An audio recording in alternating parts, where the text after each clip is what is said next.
Okay, I'm assuming that there's a Fallout 4 review in here somewhere. Okay, just Lord Leo, can you squee any higher?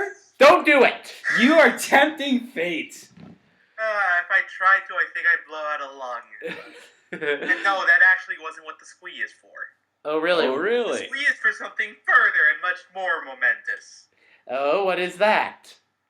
What? We're gonna spoil the stinger of our podcast right at the beginning. Come on, guys, work with together. Well, you're the one who squeed. Because I'm so excited for it. Well, Okay, anywho's it? Welcome to the Welcome Legend to the Hunters. Legend Hunters podcast, where fandom is bullshit and everything goes bonkers. Thank you. Even when I can't see you, you interrupt me. oh man. God damn it. Anyway, You know I was kind of... Anyway. Yeah. so Never complain when you're doing your recording for the Let's Plays. yeah. Well, Let's Play news. I guess we can get that out of the way. Yeah, me and Legend have just officially finished recording Plague of Shadows. Episode 12 was just recorded yesterday, actually. That was Friday. And I'll be working on tweaking and editing them and compressing them for your viewing pleasure. Will we go ahead and do the Plague of Shadows spoiler cast now? Well, no.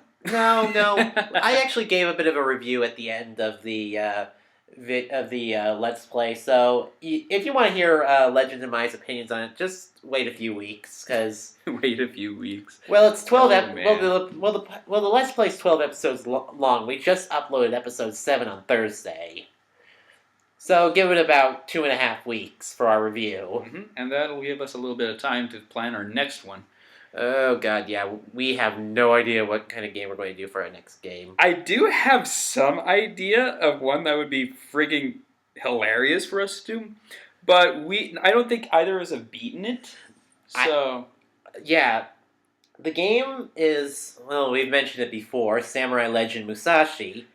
I've seen a full Let's Play of the game, but oh god, does that mean that we are prepared to play through it?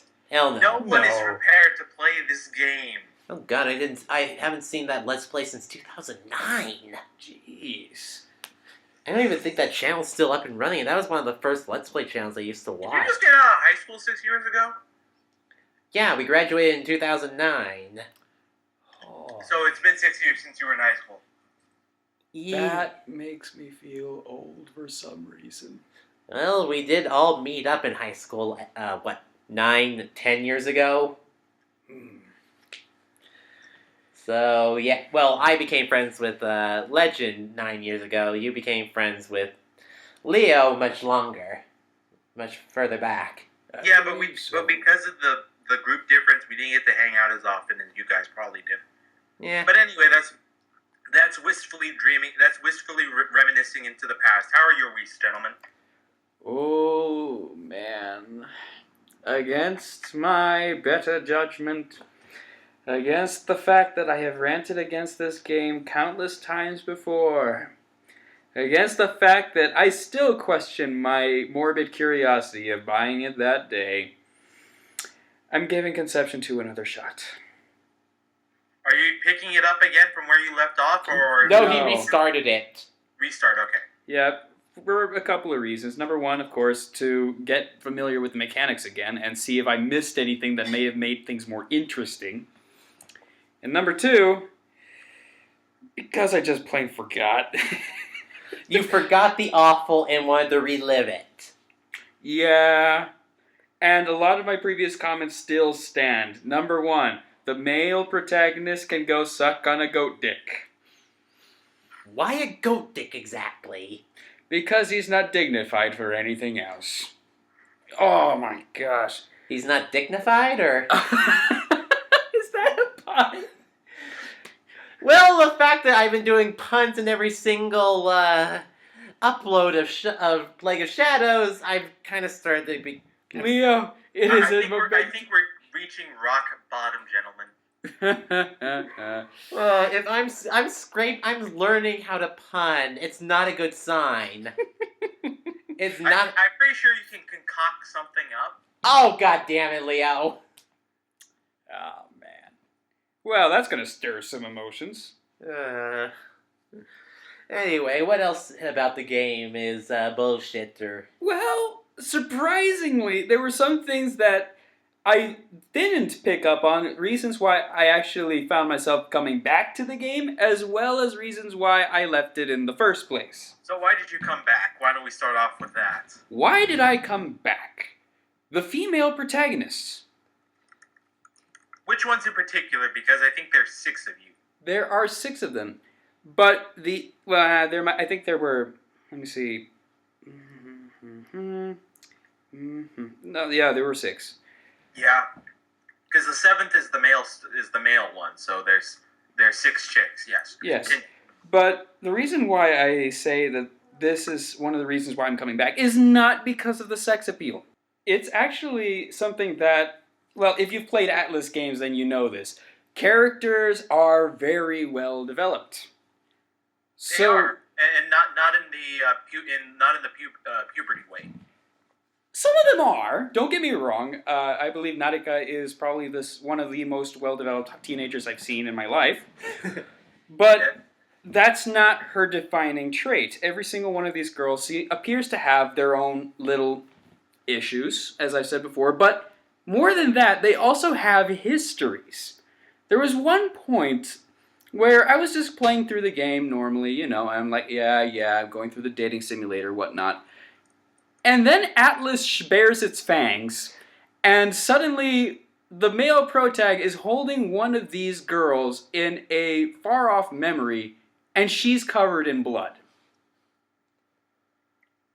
To which I went, what the flying fuck is this? And I suddenly found myself just trying to figure out what the hell just happened here. And every single one of these girls has something to them, which is also interesting. They have actual characters, backstories, and whatnot, and made me feel like, yeah, these are actually good. These are good characters and possibly good people. Alright then. And on top of that, their voice actresses are not doing a bad job. It's actually a spectacular job. It's only the male one that doesn't sound like his balls dropped. I wish he would go in through puberty already. Didn't you mentioned this yesterday when we were finishing recording. You said you would have preferred if he was voiced by Roy Mustang. If he was voiced by Roy Mustang and had a little bit more interesting set of dialogue choices, I think that would have sold the game a lot more. Oh, really? Oh, yeah, because there's so many... What? What's up? Yeah, I would have to agree with you. One of the problems, I think, just with those types of games in general, is that the player character is 9 times out of 10 a beta. Yeah. Yeah. Yeah, it always devolves into a harem comedy, and none of them play it straight. Like if you think about it, if Roy Mustang really got his initiative for all female officers to wear tiny miniskirts, he would be smiling a lot more often. Oh yeah, like does Roy barely smiles unless he's doing either something badass or going a little crazy. Right. So if he actually got his wish to have the tiny miniskirts, he would be smiling ear to ear. Yes. And now I'm picturing that alternate reality, and for some reason I'm feeling like a puppy just died somewhere. And it's not Black Hayate. Don't say that. Mm-hmm. There was another thing that actually caught my interest after I had another look at the game mechanics too, and that is I forgot about the fact that you can actually level up the city. Yeah. Which is actually a legitimately interesting concept. Because you have a roster, and that roster can fill up because you're having so much fun with the ladies. And basically popping out children like you're popping pills. Yeah. You can every single one of these children basically has a level cap, and after that point, they simply stop leveling up. Mm-hmm. So you can give the children independence, set them out into the city, and they start doing community work. And by extension, this raises the levels of the shops, all of the districts, and gives you access to some brand new items. Which sounds really cool. So I'm guessing, like, certain character, like it's like personas early on. Like you have personas that will only level up to a certain level before they Right. stop learning like new moves. Yeah, only instead of fusing your personas or burying them or whatever the heck you do, Yeah. you turn them out into the city and they actually start paying back. You can actually see your kids working out in the city. You know what? I'd actually like to see that concept done in Persona 5. I think Persona 5 will have a different thing going on. Oh, I know, but it would have been an interesting concept to like say like, hey, if you sacrifice this, you can start upgrading certain things in your town. Well, you kind of have a form of that in Soul Sacrifice, where you can actually fuse your demons into your sword. Oh yeah. So I mean, they have concepts of that already, and it's not just exclusive to that one game. It's been used in other games as well. So it's not necessarily a bare concept. All right. Now, I did mention there were some other things that I didn't catch before that I do want to bring up now. Okay. Fuck the tutorials. When you get your tutorials, you get them via these little text boxes that basically cover up the entire screen. You can flip through the pages and whatnot. But I want to address whoever came up with this idea and punch them in the face, because this is on a DS screen, right? Yeah. Correct. And let's also assume for a moment that you don't have the pimped out 3DS new whatever the hell they're called, whatever they New are. 3DS XL. Yes, you don't have an XL. That is some tiny ass font right there. I missed so much shit just because I didn't have the XL. Yeah, you need magnifying reading glasses for that shit. Yeah, and it's not just that.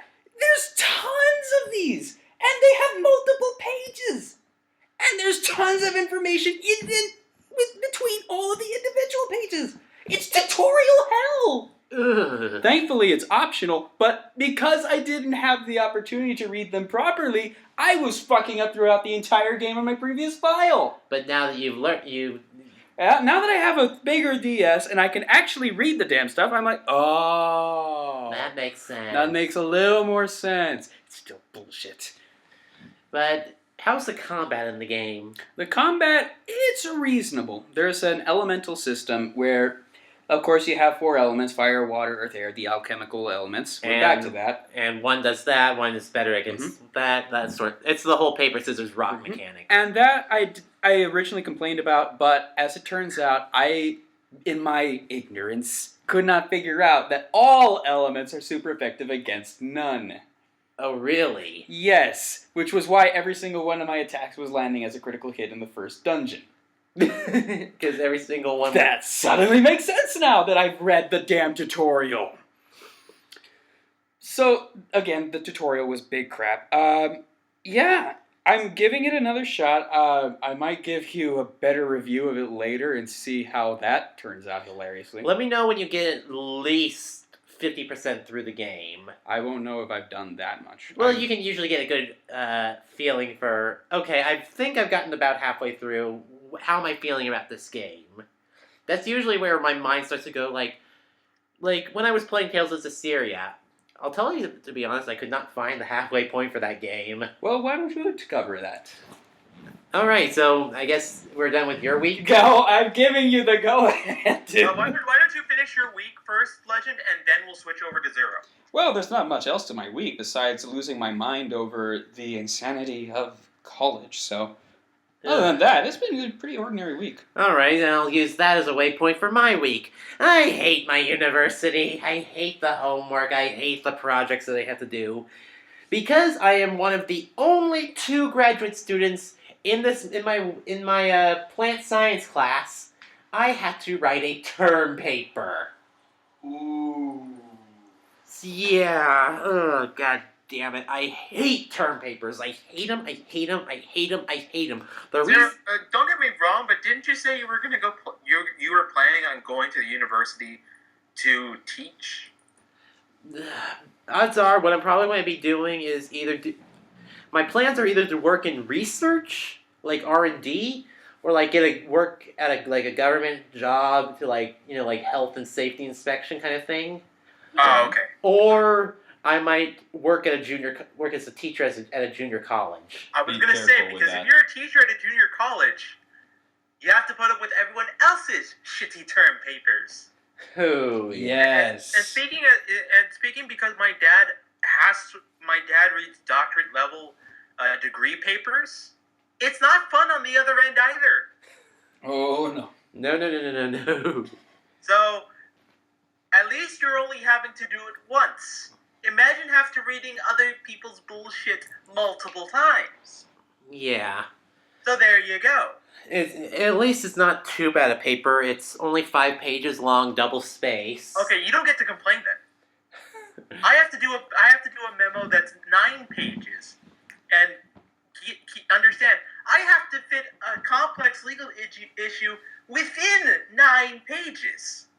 Yeesh. So Not to mention that I also have to read a really, really complicated article and create a PowerPoint out of it and present how long it. is this article for the record? Huh? The How long article's is this article? the article's about 14 pages long. Okay, because I have to read 14 articles with an average length of 6 pages per article. Yeesh. So All magnifying glass font. grad school up, bitch. If I could just pull up the article, I could just read. I know we've done the dick comparing competition before, sir. I'm screwing with you. All right. Okay. Oh, So boy. continue.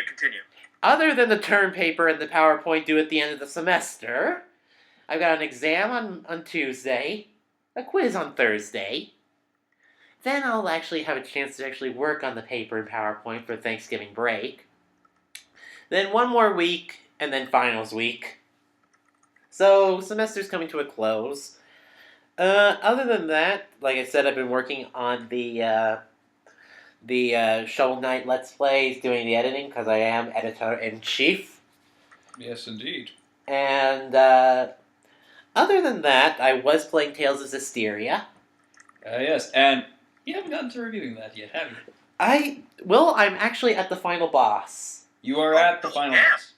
That's Yes. fast. I will say this, the final boss's battle is bullshit! Oh yes, I do remember this conversation. Okay, first off, final boss is 2 phases, like with the Vesperia. Which we're never going to do. Yeah. Sad face. Yeah. But, first phase, you're fighting the Lord of Calamity. Yay. Yeah. What else is new? Second phase, you're fighting the Lord of the Calamity that's armatized like you saw before, armatized like a seraphim and the main character. Basically doing the fusion dance. Doing the fusion dance with it's equivalent to a god that's turned into a demon. And the final boss is basically a giant lion dragon. That sounds badass. It is fucking metal. The problem is, in order to beat it, what you have to do is you have to fight it. Then it starts to do a giant cannon attack. It charges up. Crystals on its body grow bigger. Its eyes turn red. Sounds amazing. A giant rune symbol forms. And when it fires it, you die. Game over. Wait a minute. So you're telling me that the final boss is a timed mission? 4 timed missions. You have to stun it while it's charging, and when that happens, you armatize and fire a special magic gun to fire your seraphim into the demon. And because of that, you can no longer use that armatization anymore. What? Yeah. So what ends up happening is you have to basically do it in a way like my best armatization is the water armatization, which does a lot of combos. So what I would have to do is armatize and do the combos to stun him, then defuse, go to another character, fuse him, and then fire. Hopefully in enough time that it'll allow me to do it. Because I tried to do armatization with just the water and then firing, and then switch to another character, I ended up using the Wind character, and that's actually my worst armorization to use because it doesn't rack up enough count damage. So you were basically stuck there in a timed mission, trying to get as much DPS as possible, and basically sacrificing all your characters as you go? Yes. Yes. Fuck!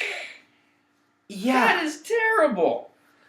It's a really fun concept, though. It's a fun concept because they introduced it early on in the game.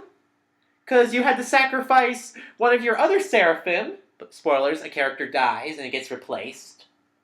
That's sad. Yeah, and the thing is, the character was badass. If a little bit crazy. Yeah, and then we have him replaced with an even crazier guy. Who doesn't wear a shirt. And who's basically Leo. Joy! He doesn't con, but he's a ladies' man. So I'm with you in spirit. Yeah. So yeah, the final boss fight's kind of bullshit, so what I'm going to What do you mean kind of bullshit? It has all the elements to make a frustrating and downright depressing outcome. Yeah, and here's the thing. I was at the same level as the final boss, level 67, on easy mode! So you were trying your absolute best on the easiest mode possible, and it's still bullshit. Yeah, basically you have to rack up over 12,000 points of damage to stun him while he's charging up. Well, Because he has 180,000 HP. well, that sounds just dandy. So, other than the bullshit of the final boss, which I'm actually going to go and start level grinding and then come back to him to beat the game after Okay. shit with school dies down. Other than that, I did mention I got Dragon Quest Heroes. I haven't played that in a while because I'm so engaged in Zestiria. And Alright. actually, I think I have over 48 hours pumped into Zestiria, which is relatively good. Alright. Still haven't beaten Bloodborne. I need to do that. Well, not beating Bloodborne is nothing to say like, oh, you really haven't beaten Bloodborne by this point. Because, you know what, it is Dark Souls, it's from Soft, you know it's going to be bullshit. Yeah, technically I can. I'm at the one where you have to fight before you have to fight the final boss. Or choose to just end it there. Because technically Murgo's Wet Nurse could just be your final boss fight. But I worked hard to get all 3 umbilical cords. I'm going to be fighting the Moon Presence. So you're going all the way. I'm going full Cthulhu. You're going full Cthulhu. Yeah, I may want to go ahead and make a separate save for that because if you do the because if you do the final boss, the final boss in any regard, it immediately starts New Game Plus. Well, So you yeah, have it's to like... do the DLC on New Game Plus. Oh, really? Yeah, it's basically like Dark Souls. So it's not a good idea to start the DLC on New Game Plus. Well, it would be a pain in the ass, I would imagine. Oh boy. Well, at least I'll maybe get a chance to retry out a Dex build. I'm actually considering making a build using the Samurai Blade. Chicago? The Chikage, yeah. Huh, yeah. With that, I've you need... certainly seen that one a lot more. Yeah, that build requires a lot of Blood Tinge build. Yeah, and it'll help with your gun, too. Yeah. That works out pretty darn well.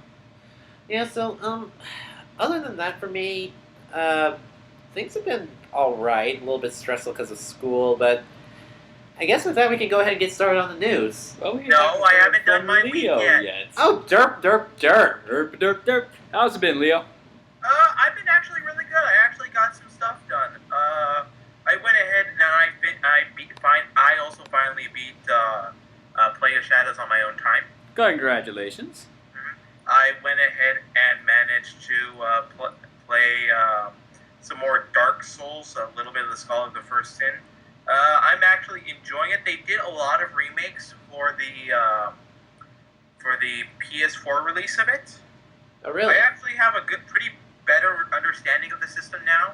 So you guys can pretend I can advise you through Dark Souls 2 now, if you guys want to. Oh, And I have a much greater handle on the kinds of builds you guys can make, and thankfully, because of the way that the weapons and armors are much more diversified, you can actually go ahead and do things. You can make all sorts of different characters, and really, it's a matter of what you decide you want to do. And even if you decide, like, this isn't working for me, you can actually change your character midway.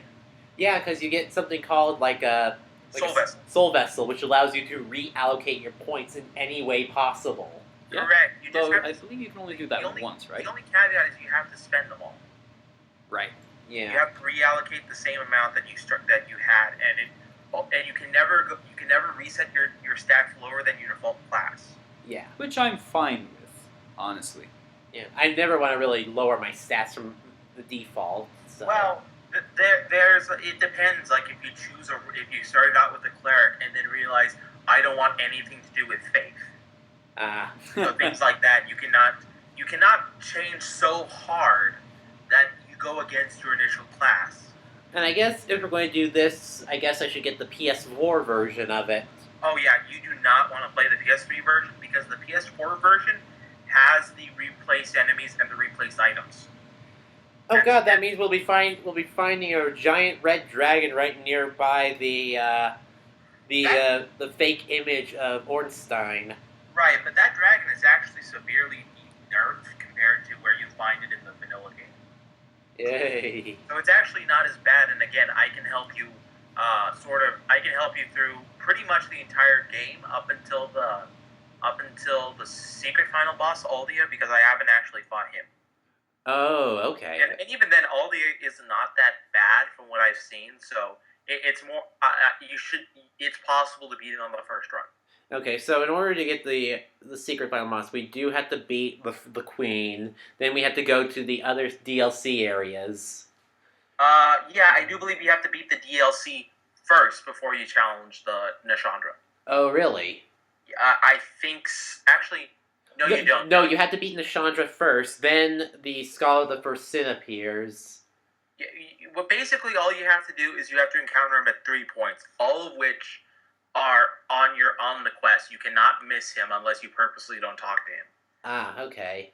And as long as you talk to him at those 3 points, you should be able to get him the proc when you go do after the boss fight with Nashandra. Okay, and that'll allow you to go to the Underground Kingdom, the Black Tower, and the Frozen Lands. Actually, the DLC in the remaster has the keys spread out. When you in the PS3 and Xbox 360 release, they were just dropped into your item inventory once you download the DLCs. Oh, really? In the Xbox One, the Skull of the First Sin edition, you actually have to find the keys in game.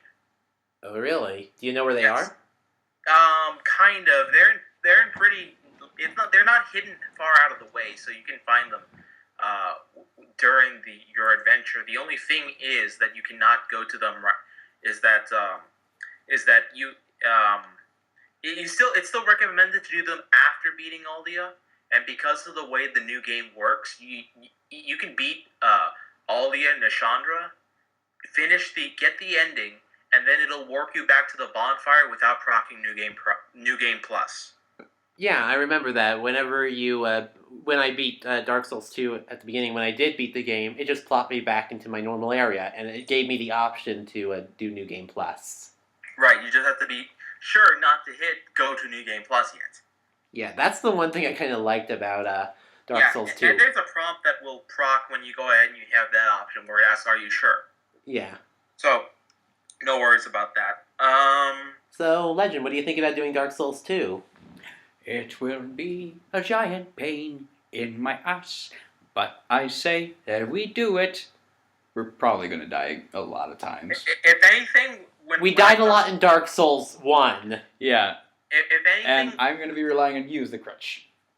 And if anything, we can do it while I'm back in town for Christmas. We can start that then. We could do like a practice or well, we can do a practice, and we can probably even do a couple of episodes. So long as we discourse what exactly we want to do for the build. Like if we have a good idea set at the beginning.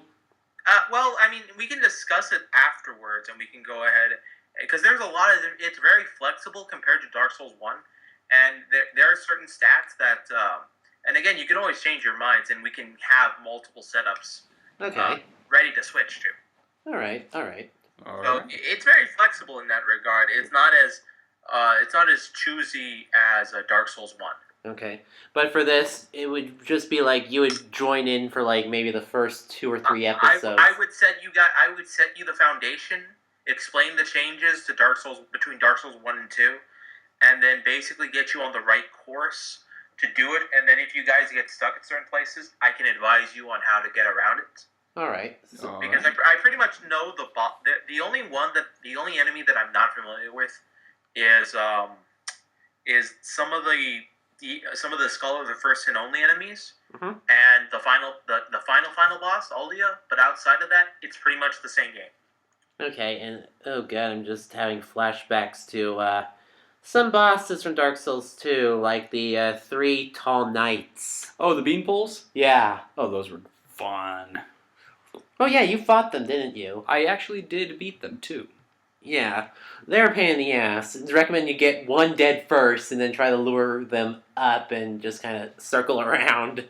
Okay. The last thing that should be gone into depth to is I, of course, finally got my hands on Fallout 4.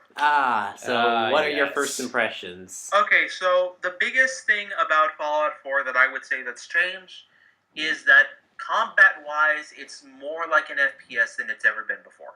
Huh. Really? So your shoot button is designated to the triggers, and your bumper button is a melee bash. Okay. Sounds about right for a shooter. The VAT system does not stop time; it just slows it down.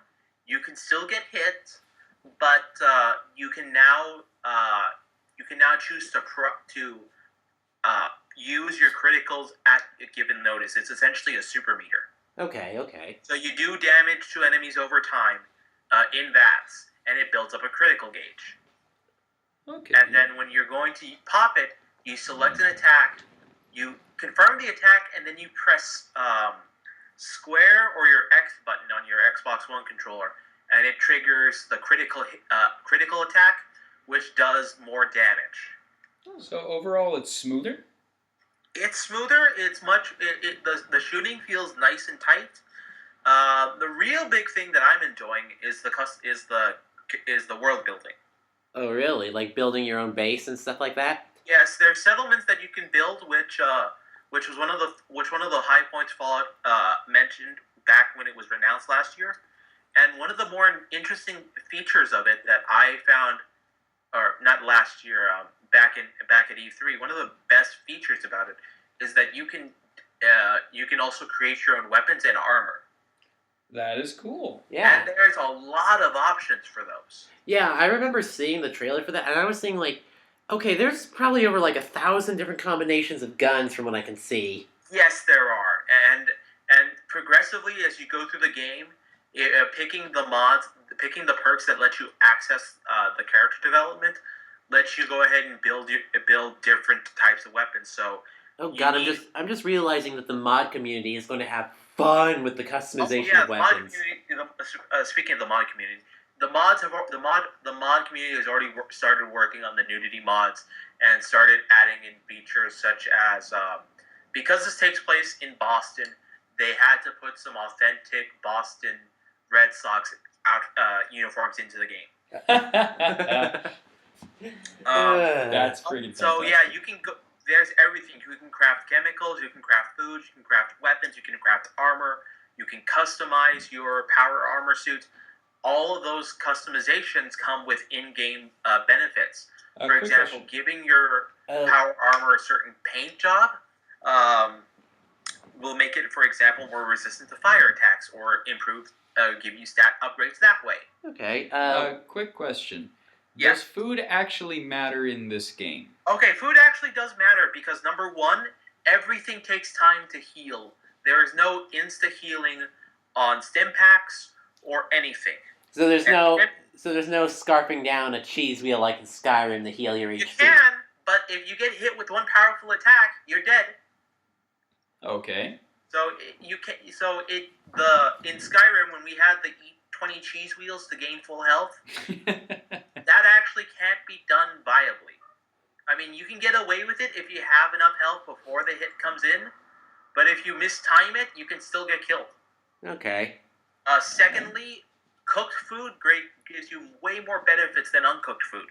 Okay. Fair enough. So it's much more viable to cook things and to prep it that way. It's also less expensive. I found that there's a lot more.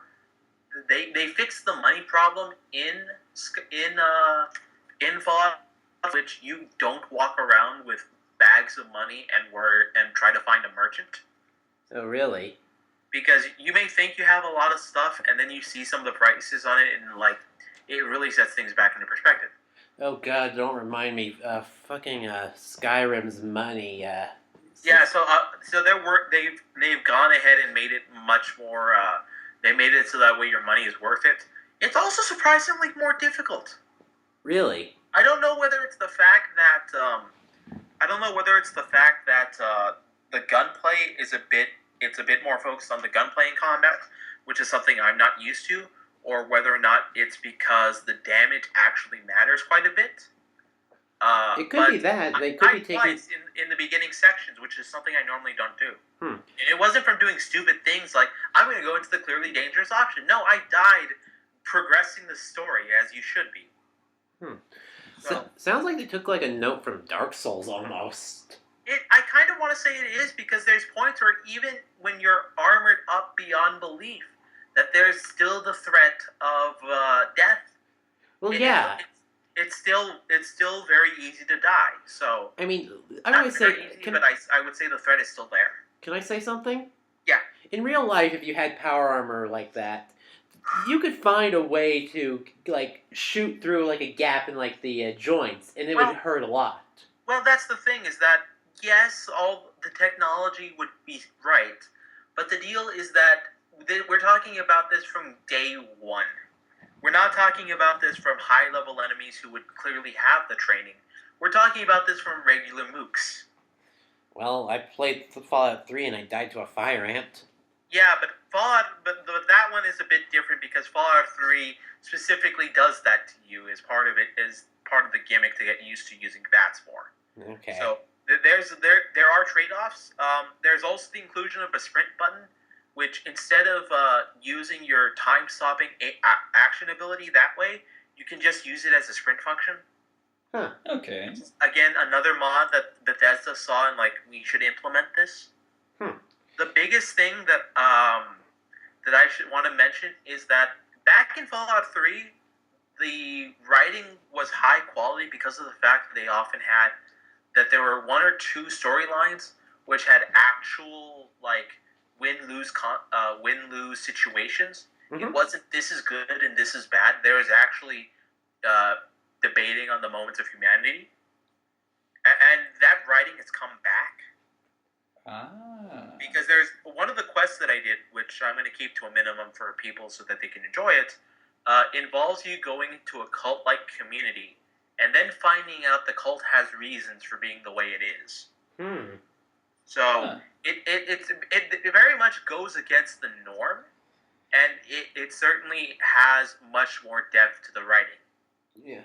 It's kind of reminding, because I remember seeing a mission in Fallout 3 with a weird community where people were saying it was the happiest community in the United States. Yeah, them. And then it was... cannibals. Yeah, it turned out that the entire family was a bunch of inbred cannibals. Yeah, inbred cannibals. Not just cannibals, inbred cannibals. Incest is not cool. Well, they did it pretty well, because it was a legitimately creepy area. Yeah.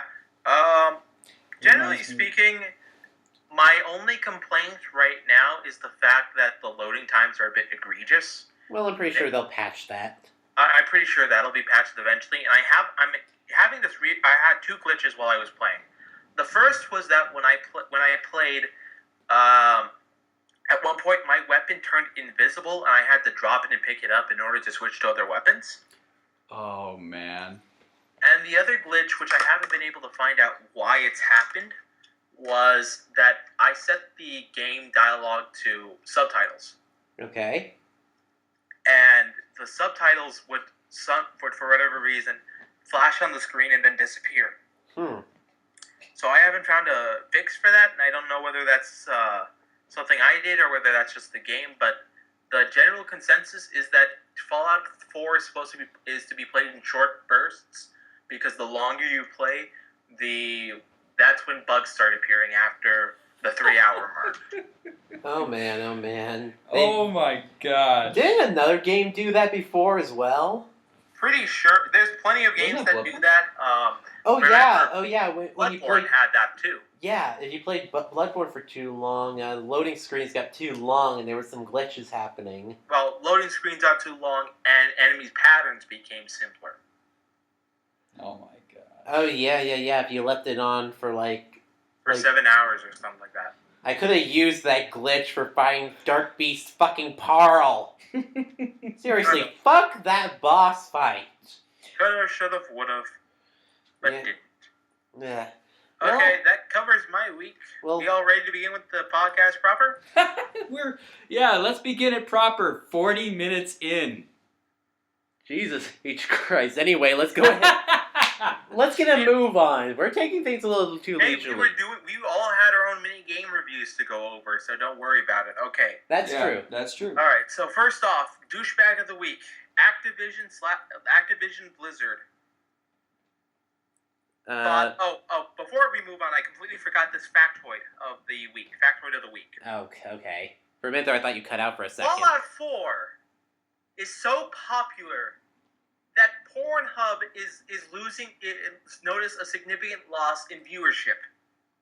What? Yeah. So more people are playing Fallout 4 than watching porn right now. Yes. To the point where the porn company got concerned.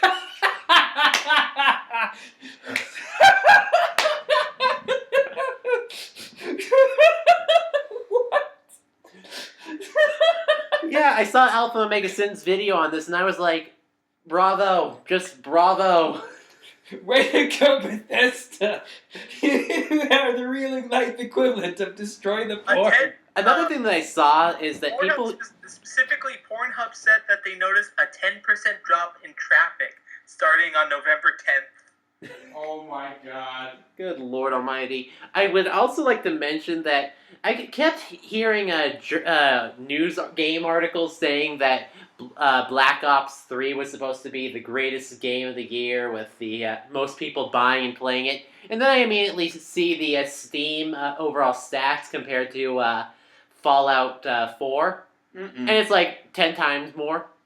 Yeah. Like there's 10 times more people, like 300 hours of playtime on Black Ops 3 have been done. 300,000 have been played on Fallout 4 in total. Yeah. And Ikari still thinks it's bullshit. He does? Well, because he has his waifu Lara Croft. Oh yeah. Okay. So back to the actual news douchebag of the week. Yeah, because you cut off. Activision Blizzard acquires King for $5.9 billion. And if you don't know who King is... $1 billion, by the way. $1 billion American dollars, not rupees or something like that. Yes. King is known for the Candy Crush saga. So, Activision now owns Candy Crush. Sounds like your favorite combination of companies.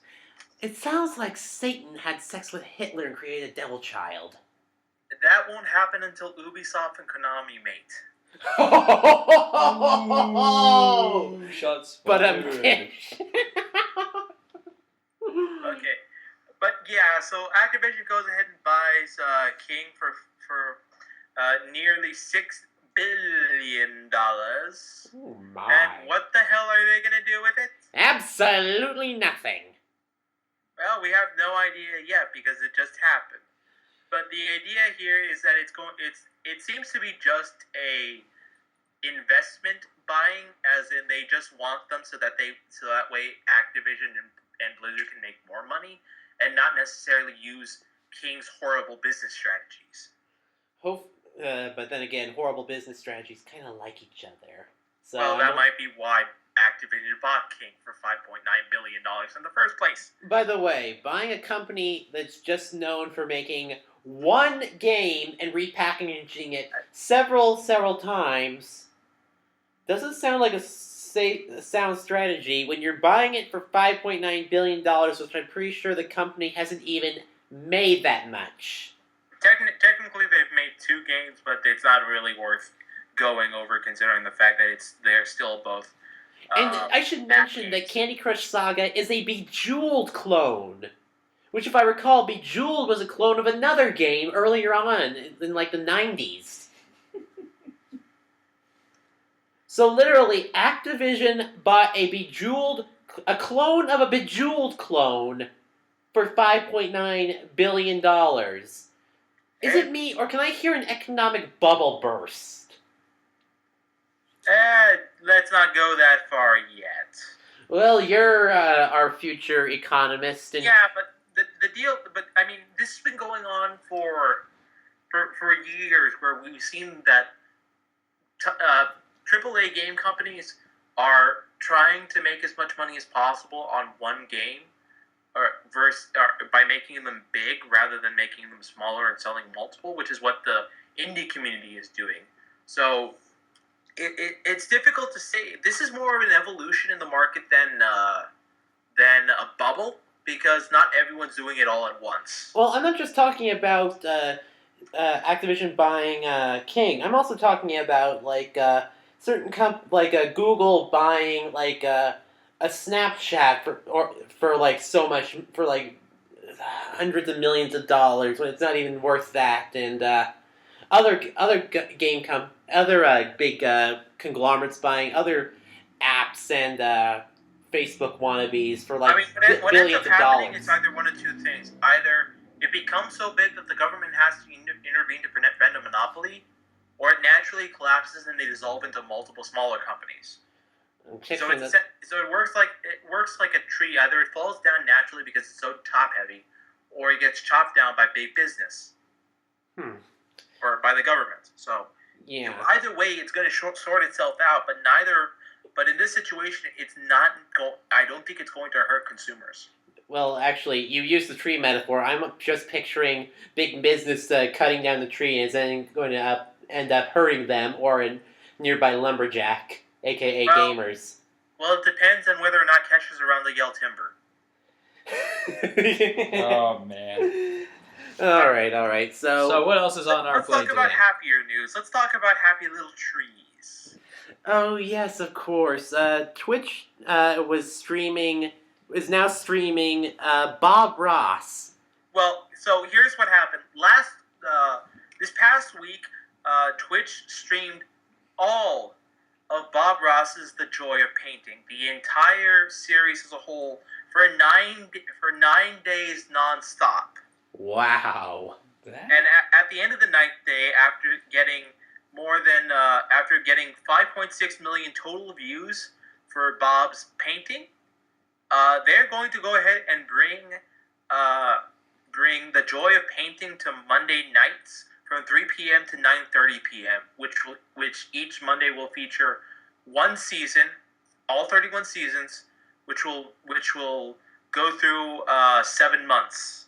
Wow. To go ahead and play all of Bob Ross's lessons of painting in one before you start getting repeats. Huh. 7 months of The Joy of Painting, which seems interesting. It'll bring people in to either listen to his soothing voice to relax, or to actually want to learn to paint. And well, it's also for a good cause. Apparently, that Twitch is going to be splitting proceeds from the channel, not just to the Bob Ross's parent company, but also to Root Division, a San Francisco-based visual arts non-for-profit, to St. Jude's and to St. Jude's Child Research Hospital. That's pretty cool. Well, that's really sweet and nice. That's actually giving me a little bit of hope for humanity. There you go. See? Everything's not all glum and depressing. Yeah, so I wonder because of this, I wonder if Bob Ross will start doing more seasons. Bob Ross died in 1995, dude. Oh my god, I am such an idiot. He died 1 year after the show came to a close, and I'm pretty sure he ended it there for health reasons. Oh, wow, I am so sorry about that. Well, it happened, when we were alive. I know. It's just I can't believe I said something so stupid. Oh, I mean, Because I didn't even know that he was dead. Well, Yeah. he never died in the hearts of artists. Fair enough. I'll go with that. As an Alright, artist very myself, very good. I'll go with Alright, that. update to a story from last week. We had the Halo Bling helmet being auctioned off in Taiwan for charity. And it we officially got sold for $34,000. Jesus H. Christ, that is a lot of money. And please tell, where's the money going, by the way? I believe it's Make-A-Wish Foundation that the money was going to. That's some more good news. Swarovski made a 11-pound Master Chief helmet stylized in their crystals, and those proceeds will go ahead and be donated to the Make-A-Wish Foundation, correct? I saw what that thing looked like, and it was the gaudiest thing I ever laid my eyes on. You know what? Gaudy for a good cause? And I'm down. apparently, it's still being underrated. It's still a deal compared to what the helmet probably is actually worth, Oh, God. Jesus. according to some gemologists. Huh. All So right. apparently, it's a deal on all ends. Alright then, so Right. with that done, the National Video Game Museum will be opening up in December, ladies and gentlemen. Where is it? Where do I go? And where do I put my money? Okay, Frisco, Texas, gentlemen. Ah. That's actually not that far away. It's about a day's drive, but... Well, you guys, we come from Texas, so anywhere, if you're going into the state of Texas, is a day's drive minimum. Unless you're going to, like, Midland, which is oil country. And AKA out in the middle of fuck off nowhere. It is in the middle of fuck off nowhere. Texas is so big that it actually does cross 2 time zones, so, little fun fact. Yeah. But anyway, yeah. So what are we going to be seeing in the National Video Game Museum? Are we going to be seeing the fall of video games in E.T. Atari? Probably. No, you actually have something more realistic. You get a replica of a 1980s arcade, a full console history timeline, a hall dedicated to head-to-head video gaming, as well as a collection of rare artifacts, including the Sega Neptune and an Atari MindLink controller. They made something beyond Saturn and made a Neptune? It was It's supposed a to be just a prototype. standalone Sega CD. Huh. Yeah, so you know the whole crazy bullshit with the Sega CD add-on and then the 32X? Yeah. The Sega Neptune was supposed to be a tie-in to their next console, which was just basically going to be a standalone Sega CD and 32X. Okay. And this went nowhere, huh? Yep, it went nowhere. It died. Oof, stillborn game consoles. Kind of like the Nintendo Sony kind of thing. By the way, gentlemen, What's up? if you want to go to Frisco, Texas to go see this thing, you're basically going to Dallas. Oh, god damn it. Fuck Dallas. Because Frisco is one of those little vacation spots that's just right on the outskirts of the Dallas-Fort Worth area. Oh, god damn it. I hate Dallas. Oh, well. I hate Dallas. I hate the town itself. I hate the people there. And by the way, fuck the Cowboys. Ooh. Hey, I take offense to that. 49ers fan here. I don't watch football, so I have no comments. Neither am I, but hey, gotta go with Actually, the old man's team. Actually, depending on how you go, it's actually probably less expensive to fly. Because it's an hour and 35-minute flight compared to a 10-hour drive. The problem is I've recently developed an intense fear of flying. And I can't fly or drive. I believe my car is slowly being overtaken by nature. Oh, you mean the tank? Oh no, the tank is gone at this point. I have a crumpled beer can, basically. Oh, you mean the thing that we crashed on our way to see the GM and Tales? Yes. Just again? No, I did not get into a wreck again. Oh, you're talking about the time that I was with you. Yes, the time where I had a panic attack and fell flat on my ass. Zero, when do you not have a panic attack and fall flat on your ass? When we don't get in a car wreck. Fair enough. To be fair, I've only seen you panic and do that when you're in a car crash. Even though legally it was my fault, I still say it was because that guy cut in front of me. It was. Yeah. He did cut in front of you. I saw it. Yeah, we know. Moving on. Yeah. I don't think I could drive there. So, we're hitting the lull in the season between fall flicks and Christmas flicks. So a bunch of trailers have been recently released detailing what's coming up, as well as a couple of things for the next summer. So going off, we have three trailers and one movie announcement. All right. So starting off with the more cutesy version, we have Finding Dory. This I do have a little bit of interest in because Dory was an interesting character in that she was simultaneously funny and quirky, but at the same time tragic. Yeah, she had a short-term memory. She could barely remember her name.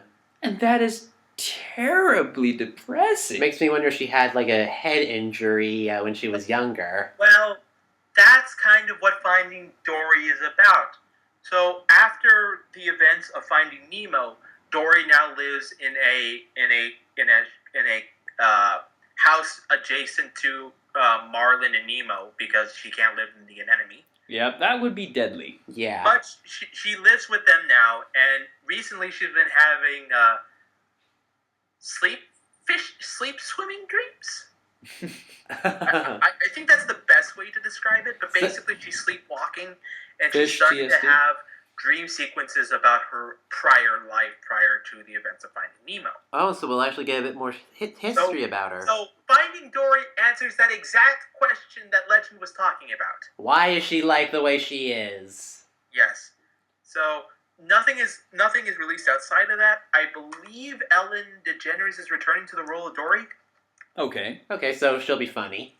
Hopefully. Yeah, it should be back to... Everyone else should be back to the way they are. I don't think we're having any replacements of voice actors yet. Alba Brooks is Marlin, Ellen DeGeneres is Dory, Alexander Gold is Nemo. So it looks like that is going to be the same so far. Nothing else outside of this has been known. Alright, so it might be interesting. I just have one kind of thing where I've just seen Finding Nemo and Monsters, Inc. too many goddamn times because I actually had to babysit my housekeeper's grandkid. And the kid wanted to watch nothing but those two movies. Ad nauseum. I said, you know, your grandmother brought all these toys for you to play with. And he was like, no, I just want to watch TV. And, and I had to sit there with him, and I was bored out of my skull after the third time. Alright, So, consider me a little jaded about it, but I still think the idea is kind of cute. Okay, so the only thing that I just checked, the only thing that did happen is that they did change the voice actor for Nemo, but that's probably just because it's an older version, so they had to replace the character. Yeah, that's fine. I don't. That's pretty much the only difference. Next on the list is something that amuses me greatly. I don't think I've ever seen anything like this because this is both a Christmas film and a horror film. And I find it hilarious. So the name of the movie is called Krampus. To any of you who play Binding of Isaac, you know who exactly we're talking about. Or if For you the actually... rest of you, Krampus is a demonic spirit who is supposed to be essentially the demonic counterpart to Santa Claus. Yes. The original story is supposed to go that Santa Claus is the good spirit that goes ahead and rewards good boys and girls with toys from the North Pole. Yeah. Conversely, Krampus comes from the South Pole, punishes naughty children, and if they are terrible enough that they are not dissuaded by lumps of coal in their sacks, in their stockings, he kidnaps them. Yeah. Louis style. Yep, and ships them off to Spain. Wait, what? Seriously, does he ship them off to Spain? I don't remember that being part of the myth. That's actually part of... that's lore from Hitalia, actually. The Axis Powers Hitalia. My sister is a big fan of the series, and that's actually where I first heard of Krampus. So, I hear Krampus, and I think, oh hey, looks like Spain's going to get a fresh batch of children for some unknown reason. What did Spain do to deserve that? I don't know. I don't even know. Oh, god damn it. But yes. Anyway, so the prompt in the movie is basically a typical American family is having Christmas Day troubles, and eventually they argue and bicker enough to the point that it actually summons said Krampus. Uh-oh. Horror and chaos ensues. I am looking forward to the horror and chaos, as well as the demonic Jingle Bells, whatever remix they're going to do for Krampus's theme. Ooh. How about Santa Claus coming to town? I'm skeptical about this because while this is Krampus's first appearance to American audiences in general. No, I would not say that because I remember. You've never watched the TV show Grimm, have you? No, I haven't. Basically, the guy's a detective, and he can see he's basically a Grimm who can see. Basically, we're supposed to be monsters from the Grimm fairy tale, but they've kind of adapted and moved into real life. I thought it was just like a descendant of the Brothers Grimm. Well, technically, he is. He's a descendant of a group of people called Grimms. Oh. And the Grimms were the ones who wrote the Grimm fairy tales. Okay. I see. Okay, and like one of his friends is actually who would be considered the big bad wolf. Okay, so the Brothers Grimm are a organization, not an actual family. Yeah. See, I thought this was like a Belmont thing, and that would have been more awesome. Well, technically, if you have the blood of a Grimm in you, you can see. So it technically is a bloodline, but they're so distantly related that they're just more considered an organization now. So it's the Speedwagon Foundation. Pretty much. Kind of, yeah. Kind of, yeah. Okay. And well, like one of the Christmas episodes had to deal with with the Krampus. Oh, okay. So yeah, the Krampus has been in popular TV media. Well, I mean, okay, let me rephrase. This is his first movie appearance. As far as I know, because I just remember this also. There was an episode of American Dad where they actually had a Krampus episode.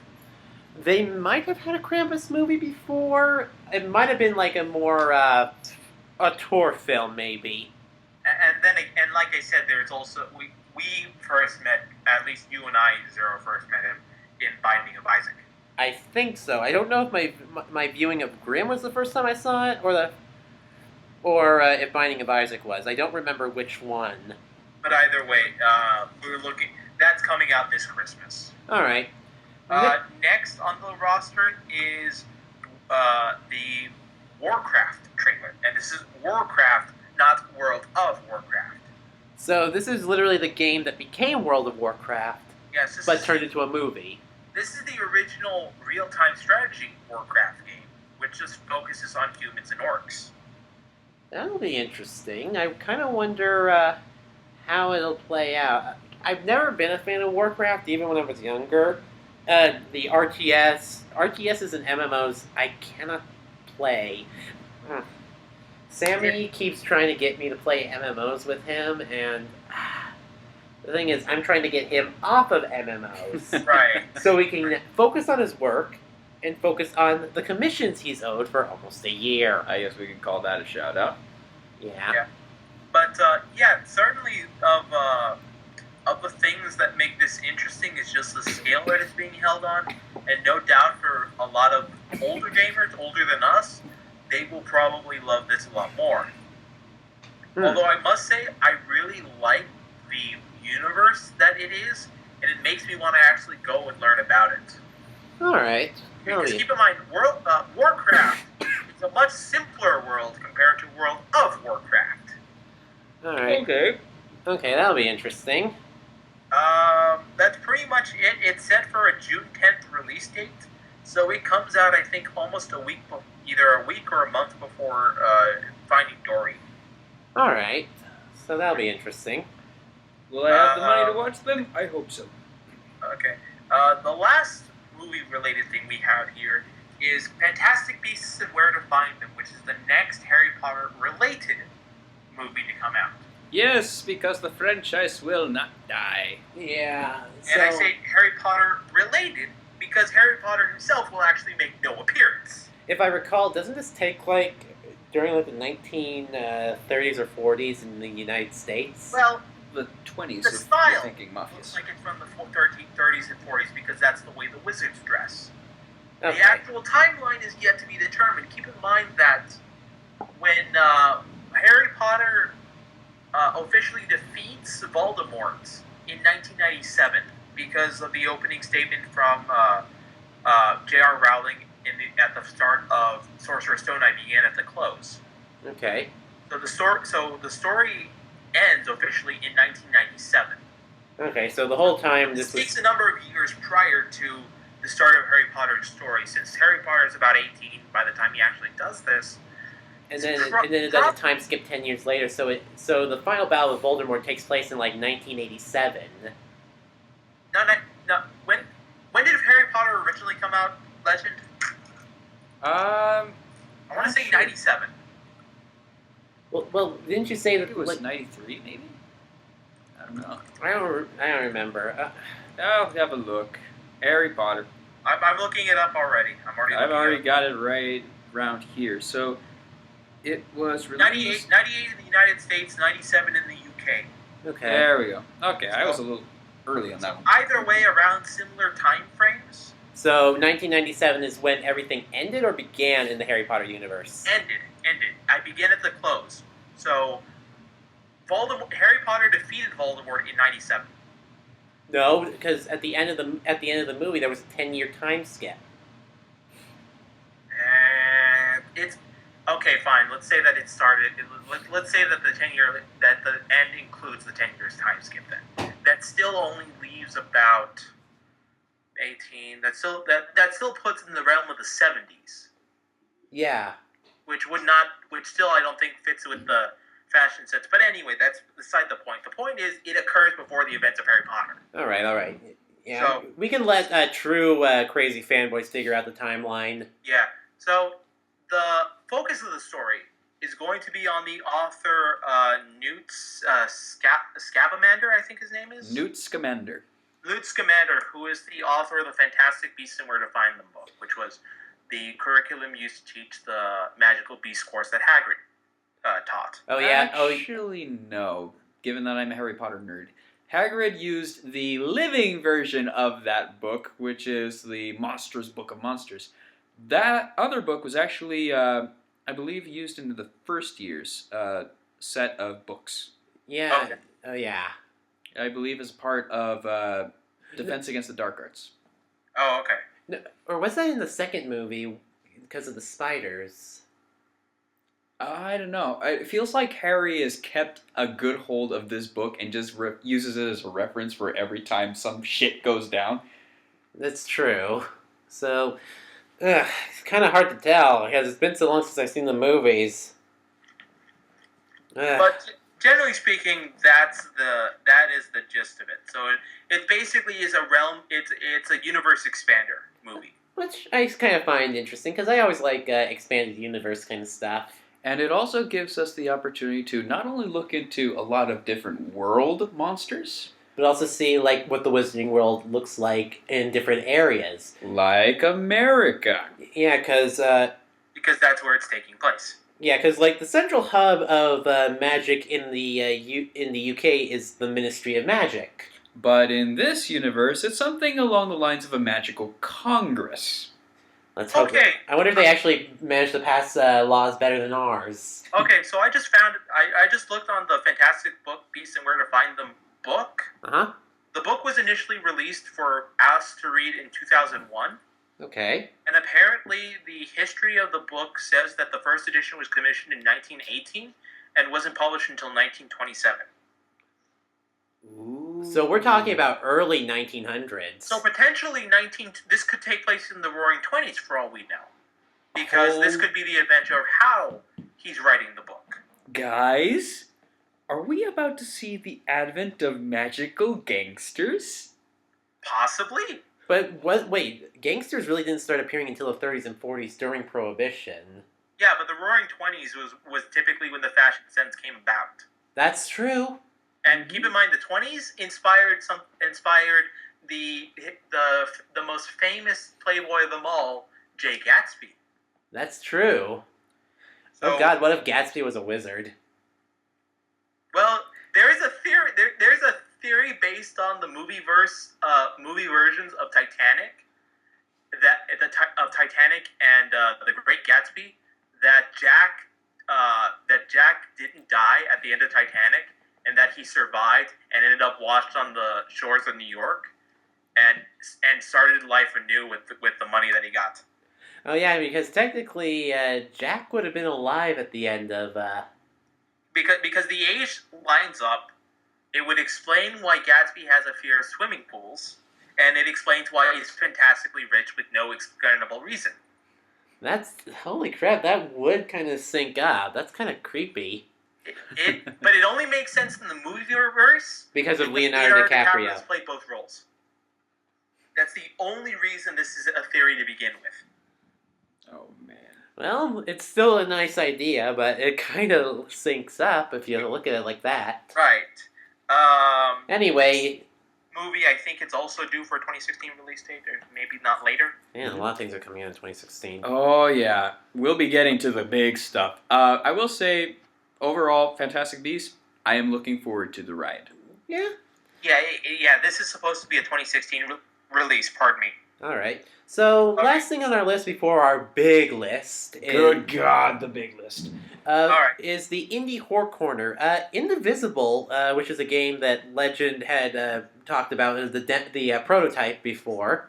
I unfortunately have not been able to pick it up again due to some connection errors on my laptop, but I will be coming back to that. Okay, anyway, Indivisible is getting an entire roster of guest characters, apparently. There's supposed to be more than the 25 playable incarnations are going to include cameo characters from indie games such as Shovel Knight. Skullgirls. and Guacamelee. Oh boy. Oh boy. So yes, Sir Shovelry Knight is. I wonder how he moves. He probably bounces. He pogos on his shovel. Oh man. Or uses a charge strike. Certainly, I there's a number of options that can be done, but that is certainly going to be a very interesting announcement. And by no means is this a definite list yet. That's true. we could So have for all we know, there could be more characters. Oh, Why am I my suddenly God. thinking Binding? Why am I thinking Isaac from Binding of Isaac may appear? I wonder how they would pull that off, because he's Well, not exactly the most visually acceptable character. Well, Then again, he's they also on find the ways. Nintendo Wii U. Well, let me put it in terms that are better explained. I wear no pants. I Exactly. wear no pants. And this is not a chibi form. This is a fully developed human form. Yeah. Well, human child. I mean, he's like, what, 6? Yeah, he's like a little kid. But I don't think we can get away with having this guy run around. Yeah, okay. And like I said, that was an extreme hypothetical what if, keep in mind. Yeah, I don't think they will go ahead and feature him making a puddle of piss as a power-up. If anything, if anything, Super Meat Boy is more likely to happen.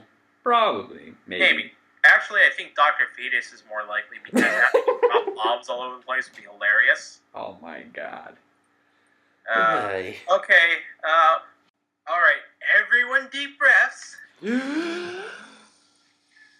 It's Nintendo Direct. Oh no! Oh yes. Oh, yeah. Oh yes.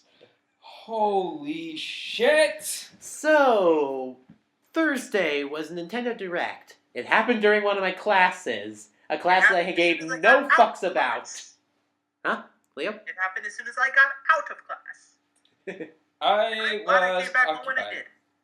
did.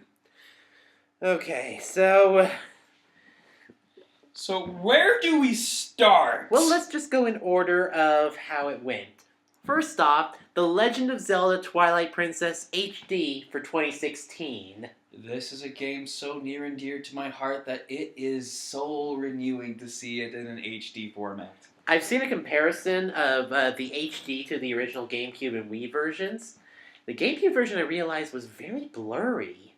Yeah, the GameCube version and the Wii version were on quality. Optimization issues, I believe. Oh, yeah. And I think the blurriness also affected the bloom as well, making Yeah. the bloom even look more insane. Which at the I same believe time... that was a contributing factor. Yeah, maybe that's why people thought it looked too dark, because when it was bloom, everything else looked too dark. Alright. So I've seen how it... But I will say that they also made it look a little brighter in the HD version. Just a little bit. Not like something super noticeable. Like, it looked good. It looked polished. Yeah. So, and I'm just so happy that they're bringing this back. They're also making it Amiibo compatible. And then they're adding that. They're making it compatible with Toon Link, Zelda, Sheik, Link, and Ganon. And they're also adding a brand new Twilight Princess related amiibo. Wolf Link, with Midnight riding Wolf Link. Can they sell that? Yes! I'm pretty sure that constitutes... What, you're not going to cut me off? No? Okay. I I'm thought you were interested in gonna hearing what you say what it constitutes. I mean, doesn't it constitute bestiality? Oh, God damn it. Come on! The jokes are there, people! I'm sorry, it flew over my head because of the... Stop you from saying stupid shit like that! I was wearing a hype shield. Your perverted puns just bounced off it. At least temporarily. Then the armor-piercing, what the fuck are you doing letting me go on with that?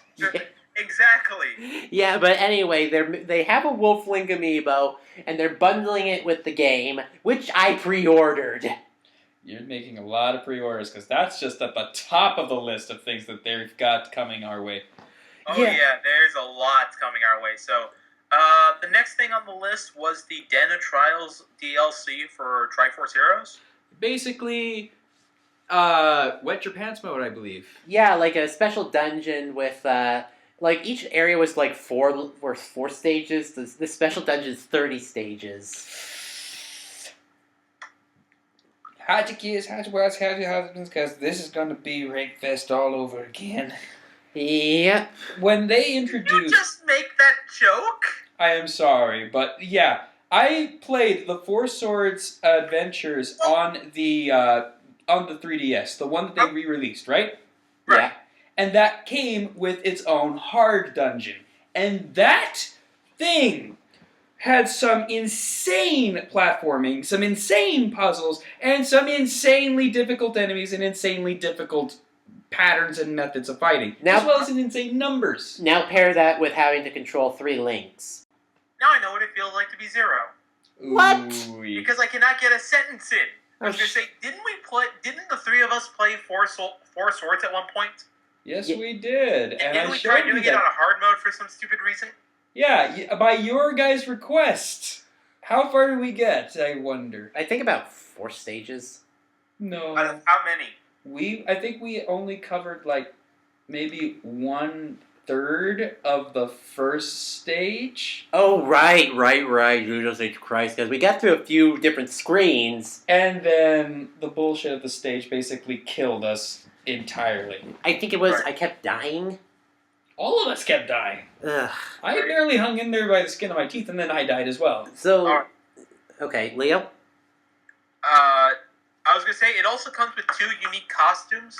One Right. based around Linebeck, and the other based on Fierce Deity Link. Both of which look friggin' amazing and broken. Okay, I will say this one thing about Triforce Heroes. The plot to the main game, I just don't like. Yeah, I've heard some complaints about that. It's I get people are trying to... It's jokey and all that, but... Even Nintendo said, like, even people said, well, hey, why isn't there a 4th Link? Why isn't there a purple Link? He says, because these aren't Link. They're hero candidates.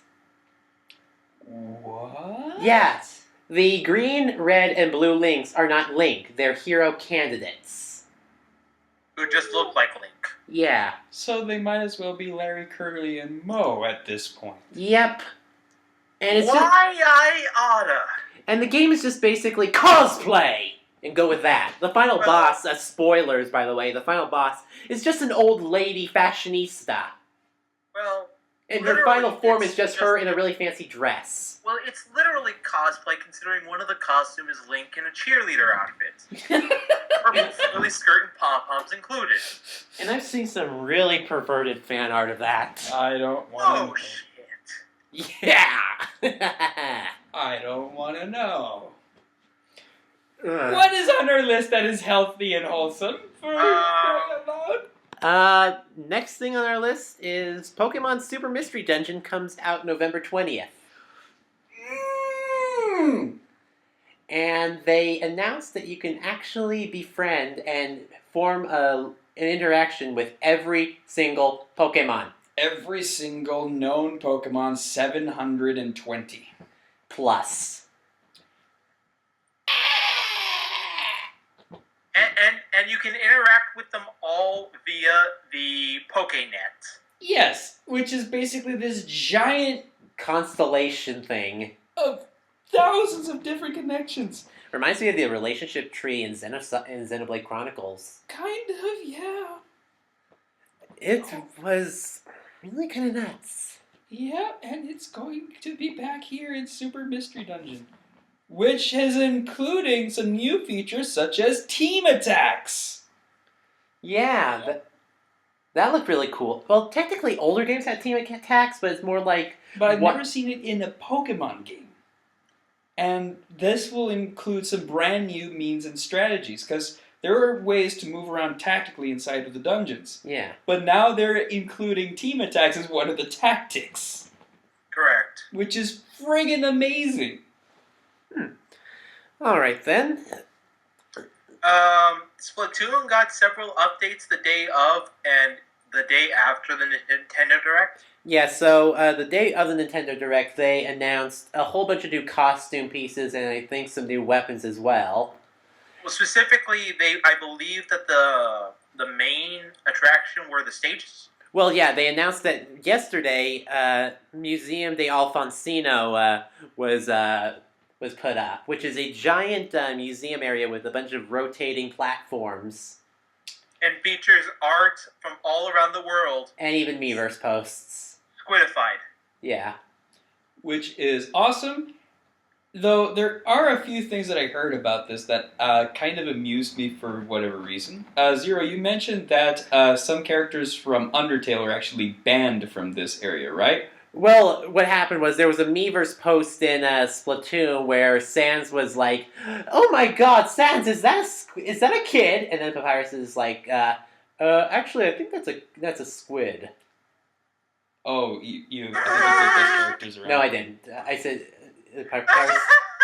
Yeah, and the person got banned for drawing skeletons. Okay, we're talking about a game. Okay, if they had censored a boner picture. They don't even do that. They don't do that! But the few boners that are actually legitimate and fun and wholesome, they do ban.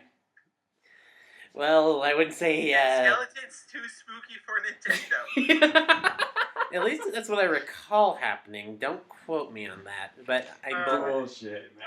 The other stage that was announced was Mahi Mahi Resort. Yeah, which was... you go ahead and say it. Which is an interesting stage that has half of the stage is submerged underwater, and it is revealed up halfway through. So you actually start out with only half the areas to shoot. And you need to learn how to platform over water. And then when those platforms come up... You have more new things to shoot. So the gimmick was you can come back in the middle of the second half. Yeah, which was really kind of cool. Oh, yeah. You won't know who...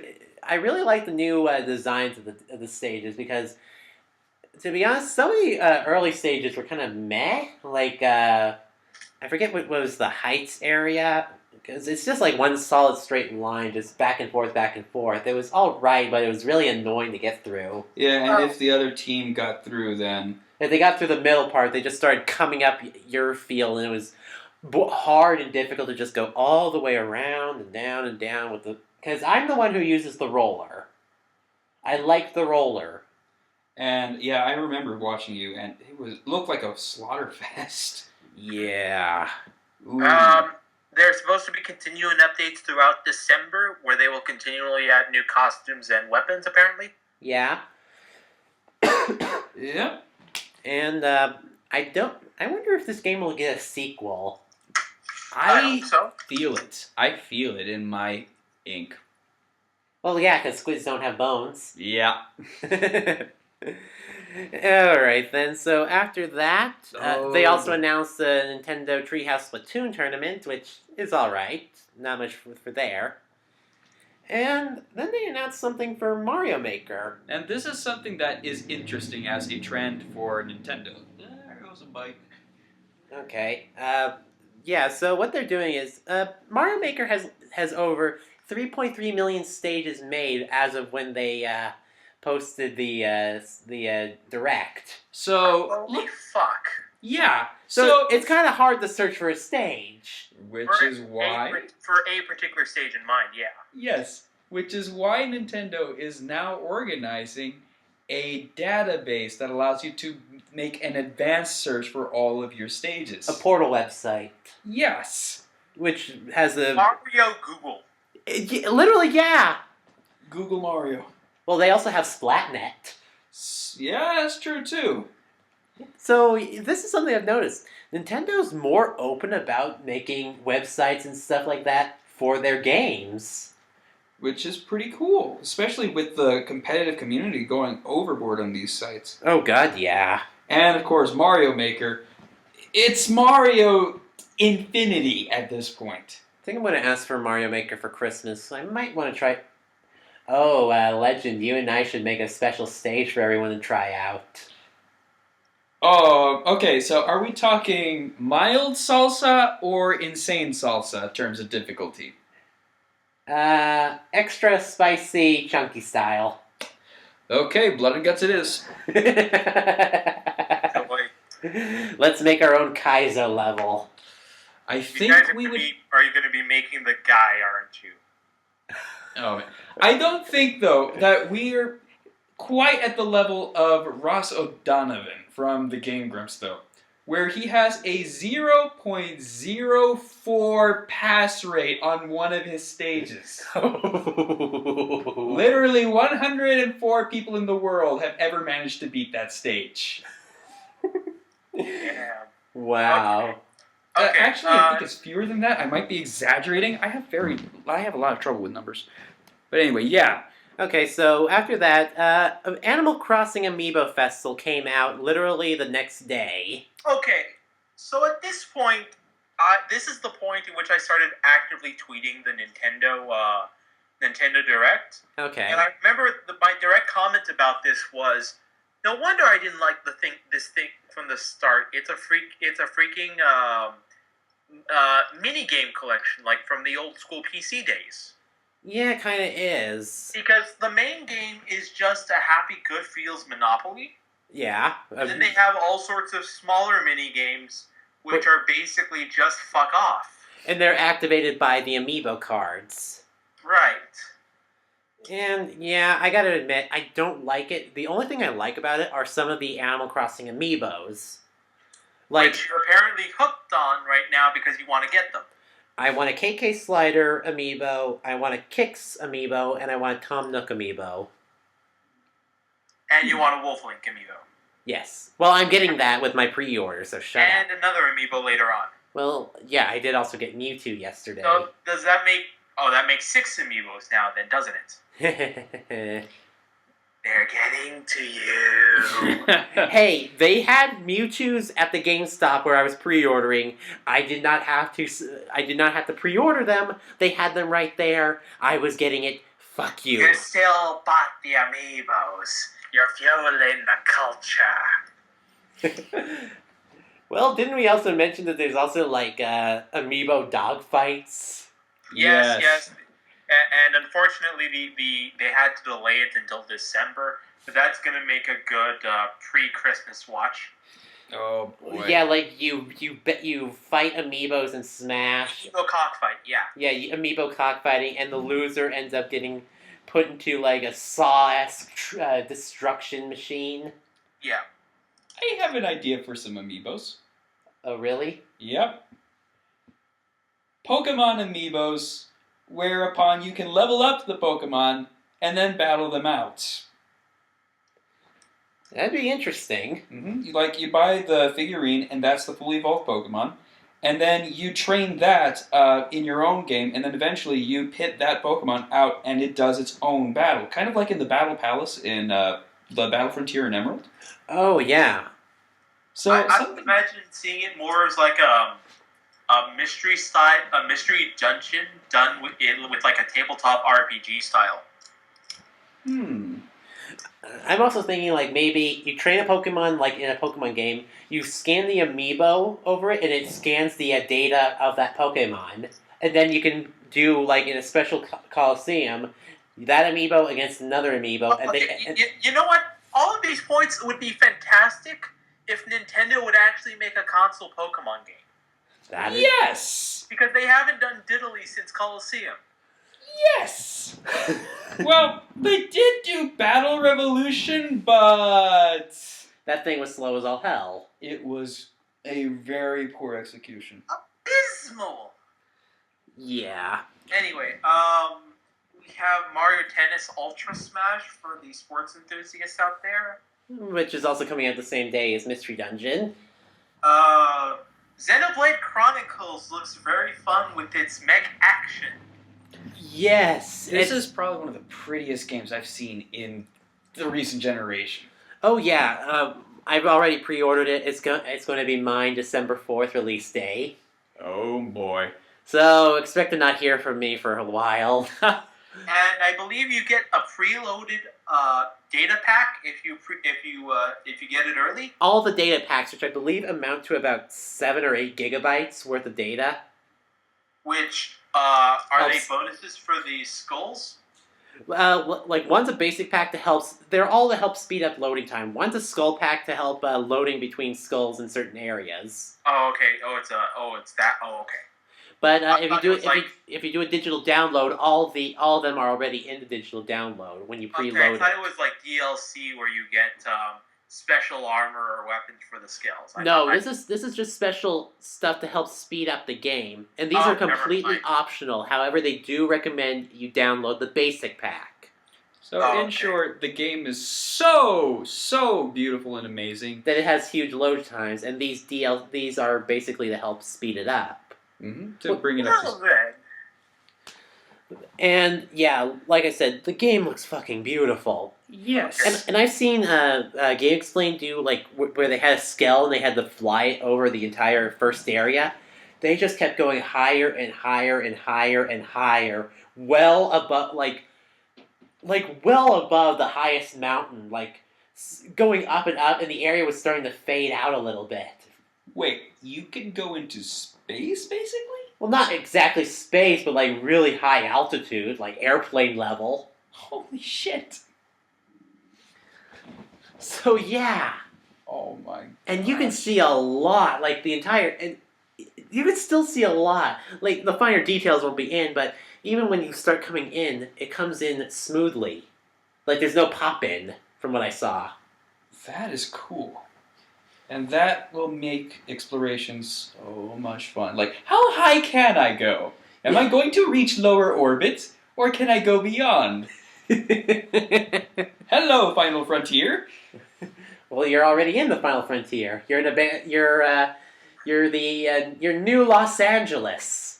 New Los Angeles? Yes. That's what they're calling it? The station that crashed down onto the planet Mira is literally the space station that has the city of New Los Angeles in it. Huh. Yeah. Well, of course, everyone knows that the... never mind. The capital of the United States is Los Angeles. Of course. Okay. Anyway, Nintendo Incoming. Badge Arcade. AKA microtransactions, the game. I'm not as hyped about this one. Yeah. Moving on. Moving on. Moving on. Pokemon Picross for 3DS. Picross for 3DS. Hey, Sudoku, what are you doing here in my Pokemon game? It's not exactly Sudoku. Alright, Pokemon, what are you doing in my Sudoku game? No, I mean, Picross isn't a Sudoku game. It's just a puzzle game with numbers and stuff. It's not Sudoku. Are you sure about that? Sudoku involves filling boxes from like 1 to a certain number, and those 1 to boxes 9. 1 to 9 into a certain number. And the way it's done is different. This is, you actually see a bunch of numbers on the side, and you have to figure out where you have to put an X or put a dot. It's more like Minesweeper that paints a pretty picture. Yeah. Okay, that actually sounds a little bit more interesting than, well, Sudoku. Next is Yokai Watch. Yeah, they have a really weird, It was a weird and quirky... Bill! And that has, and now one of the Let's Players that I watch just posted on his Twitter an entire hour of that. Oh my god! So yeah, that's now a meme. Hashtag Bill. Oh, and then they did another one where it went Bill, and then it immediately cut to the Bill Nye the Science Guy theme. Oh my god! Actually, there's reviews for Yokai Watch have come out, and it's decent. It's decent. It's not a Pokemon game by any stretch. It's more a Shin Megami Tensei game with cute and cuddly images. So it's very interesting. I believe the review came in for Polygon. I think they gave it a 7.5 out of 10. 7.5 out of 10. Yeah. I don't know. I don't know whether or not that makes it a good game or a bad game, because there have been games that have had like poor gameplay aspects that made up for it in fantastic measures in others. Yeah, like if the gameplay the gameplay may suck, but if the story's good, then the story's great, and that'll hook you. Or the gameplay can be phenomenal, even though the story sucks. Yeah. Or the characters suck. Like a Dynasty Warriors game, the story isn't the super strong point of it, but the combat is fun and cathartic. Oh yes.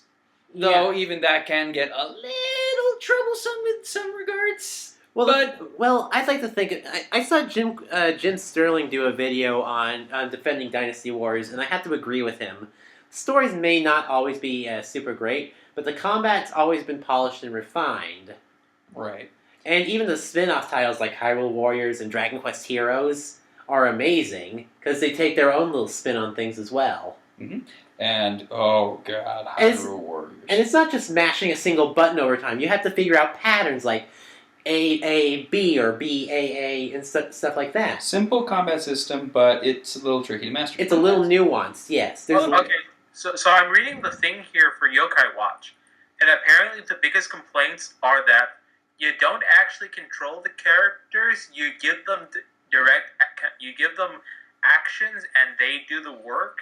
And the really only input you have is whether you charge their super emitter. Oh, I see. So they're basically like Pokemon that won't listen to you and do what they want. Yeah, but generally speaking, they know smart enough not to slap themselves in the face until they die. And Pokemon sometimes do that. Yeah. Level 100 Arceus.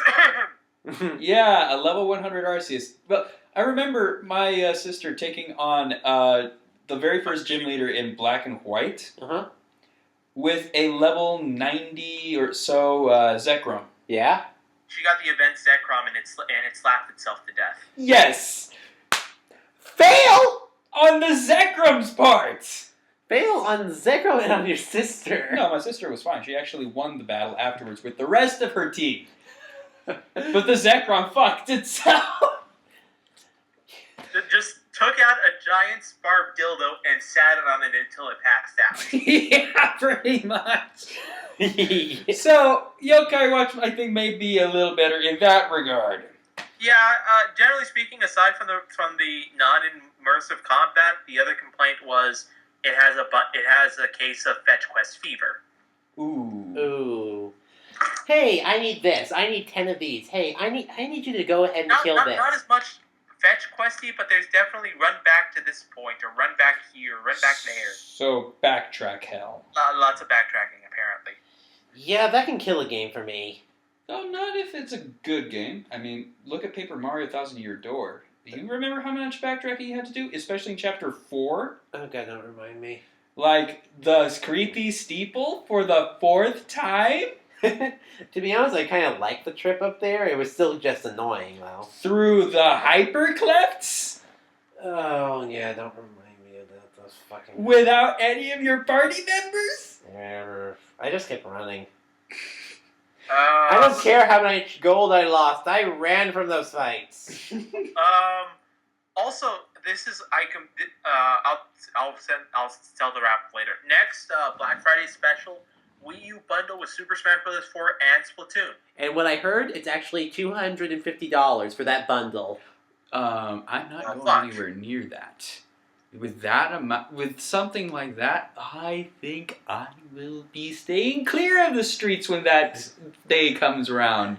Yeah. For the blood will run through the streets and the rapture will happen a little earlier than God expected. Okay.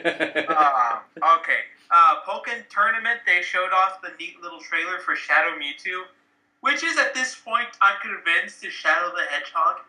Really? Yeah, and they're also... I didn't know this about the Pokken Tournament, but apparently they have some kind of like soul connection crap going on between trainers and Pokemon. Yeah, so that's basically how they explain why the Pokemon are basically interacting without needing to be told, Suicune, use this attack. It's because they have been possessed. It's more like synchronization. Think Soul Eater. I was going to say the magical bullshit that Greninja and Ash did. Don't remind me about that. Do not remind me about that. I wonder if Greninja will have a special character design, costume based on that. I don't even... Is Greninja even in the game? I'm pretty sure Greninja is, and if he isn't, then he's going to take that appearance. I wonder if they're going to do DLC characters. I would assume DLC characters. This is a fighting game. That's a very standard practice for the market. Let me just look up just so that I can confirm whether or not Pokken Tournament has a Greninja. Because I'd be very surprised if it didn't. I don't remember seeing it. I remember we have Suicune, we have Gardevoir, we have Gengar, we have Machamp, we have Charizard, Pikachu. Okay, we actually don't have a Greninja for some reason. What? We have a Froakie, I think. No, we don't. But Froakie's an assist. Okay, we have a Frogadier as an assist. Frogadier is an assist. Oh no, we gotta get that Greninja in stat. Okay, So- what's the full main fighter roster? The current roster, as is, includes Charizard, Pikachu Libre, Machamp, Gengar, Suicune, Blaziken, Gardevoir, Lucario, Weavile, and Shadow Mewtwo. That is 11 character and it's roster. Shadow Mewtwo, not Dark Mewtwo, as I initially thought. It's Shadow Mewtwo, and that brings it up to 11 characters. That's a pretty small roster for a fighting game. Keep in mind that Street Fighter 2 had 8. So there's been this sort of backtracking in fighting games where they're actually trying to make less characters, but make them as detailed as fuck. And they do look like that. Like, the new Street Fighter game only has like 14 or 16 slots. And fucking hell, Smash is like, what, almost going on 60 or And so? Smash is the reverse. Yeah. So we're seeing differences here. Yeah. Anyway, they also have a special pre-order for the Pokken Tournament, where if you pre-order, you get a special Amiibo card for Shadow Mewtwo, which allows you to immediately unlock him instead of having to do a whole bunch of bullshit. Correct. So he's officially the Akuma of the game. Yeah. One interesting thing to note is that he has a scar of a golden crystal shard jutting out of his left shoulder. Yeah, so I wonder what's that. I'm willing to bet I feel like this Pokken Tournament might have a really interesting story to it. Well, The Tekken Tournament is actually very interesting if you can get past the ham factor. And in this case, with the Pokken Tournament, you have to get past the fact that you have a literal Shadow the fucking Hedgehog with full-on Maria Sadness syndrome going on. Oh, I don't know if it's Maria Sadness. I'm wondering if the... I guarantee it's going to be Maria Sadness. Because there is no fucking way I was convinced that the moment I saw this girl, everything made sense. Oh, dear God almighty. Everything made goddamn sense. Alright, so after that little bit, we finally got a release date for Star Fox Zero. Which Star looks Fox Zero. Gorgeous! Yeah, Star Fox Zero, April 22nd, and Peppy, you are the greatest hair to ever exist, second to Lapunny. Why? Because he's the motherfucking tank. Yeah, the tank, the Landmaster, which can now turn into a flying machine called the Gravmaster. Fucking flying artillery, flying. Oh, shoot. Leo? I'll repeat myself for the record. Fucking flying artillery everywhere! Flying artillery! Okay, because Skype decided that derp right there as you were fanboying. Okay, but seriously, flying fucking Landmaster, that is the best thing in the world. I got one that might be a little better, though. The gyro wing? The fact that the R-Wings can go land-based. Do you realize how freaking amazing this is? And the fact that Star Fox games that I've played have had PvP? Ooh, that is true. That is true. Yeah, I played Assault 2, Legend. Yes, and it's freaking... Ooh. They also have the gyro wing, which is allowed for stealth missions, and has a special thing called... And it's got Rob! It allows you to control a little robot to hack things. I say again, nerd. I thought you said derp earlier. No, I said nerd. Anyway, Because Slippy the fucking toad. The only thing that I lament about Star Fox Zero is that it's a prequel, which therefore means no Crystal. yeah, the furry community is saddened by this. Well, not just that. I prefer Crystal. I wish Crystal replaced Froggy instead of Peppy. You mean Slippy? Slippy, yes. Oh God, why? Do people really hate Slippy that much? Did you see the death battle with him with Fox McCloud and Bucky O'Hare? They purposely made the conflict Slippy getting shot. Yes, the community hates Slippy Toad that much. Oh dear God Almighty! Keep in mind, I've only played Star Fox 64, and only for like one stage. So that's as far as my knowledge of Star Fox goes. That and the GameCube game that was originally a Dino Land game. Ironically enough, Slippy the Toad actually gets hitched before Fox McCloud. Good Lord Almighty! Because in the, I'm trying to remember, what was the DS game that failed horribly? It began with a C, I think.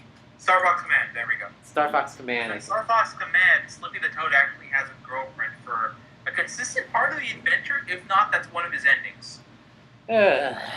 Wait a minute. So in Star Fox Command, Slippy actually has a good role? No, he has a girlfriend. No wonder that game sucked. Well, not just that, but it also featured a bunch of crack endings. The two more notorious ones are Fox and Crystal breaking up, having an antagonistic relationship to the point where Crystal either A, forms her own team, or B, joins that fuck-off asshole Russo. Yeah. Or, and this is the crazier one, Falco and Fox become F-Zero flyers, and Fox turns human. Okay, that's it. That Okay, the last part I made up, but seriously, there is in the actual I think in F-Zero for the GameCube, there is a human pilot that resembles Star Fox in design. Oh yeah. Oh my gosh. So the connections are there. All right. Let's move on from this because we've talked about this way too much. Let's go from Headache 1 to Headache 2. Mario and Luigi Paper Jam. You know what? That's it. You know what? I'm looking forward to this. I'm not, mainly because I don't like Dream Team. I did not like Dream Team's ending. We did not like Sticker Star, period. Oh, you know what? You know what? I still have so much salt from that game. I am actually going to do a full-on official review of that game and the 1,000 ways in which it sucks. All right. I have got a vendetta against that game. And I am inclined to agree with you in that regard. But I will defend Dream Team for a few reasons. Number one, Bowser doing something legitimately villainous badassery. Number one reason why I don't like Dream Team. The antagonist that was originally introduced in the game got pwned and treated like a chump. By, of all people, Bowser? Think about that for a second. We just saw a villain who we thought was going to overthrow Bowser get overthrown in a legitimate, awesome moment of backstabbing. I don't know. I really do not feel it. Number two, giant Luigi battles. The giant Luigi battles were kind of funny, but they were also extremely frustrating for me.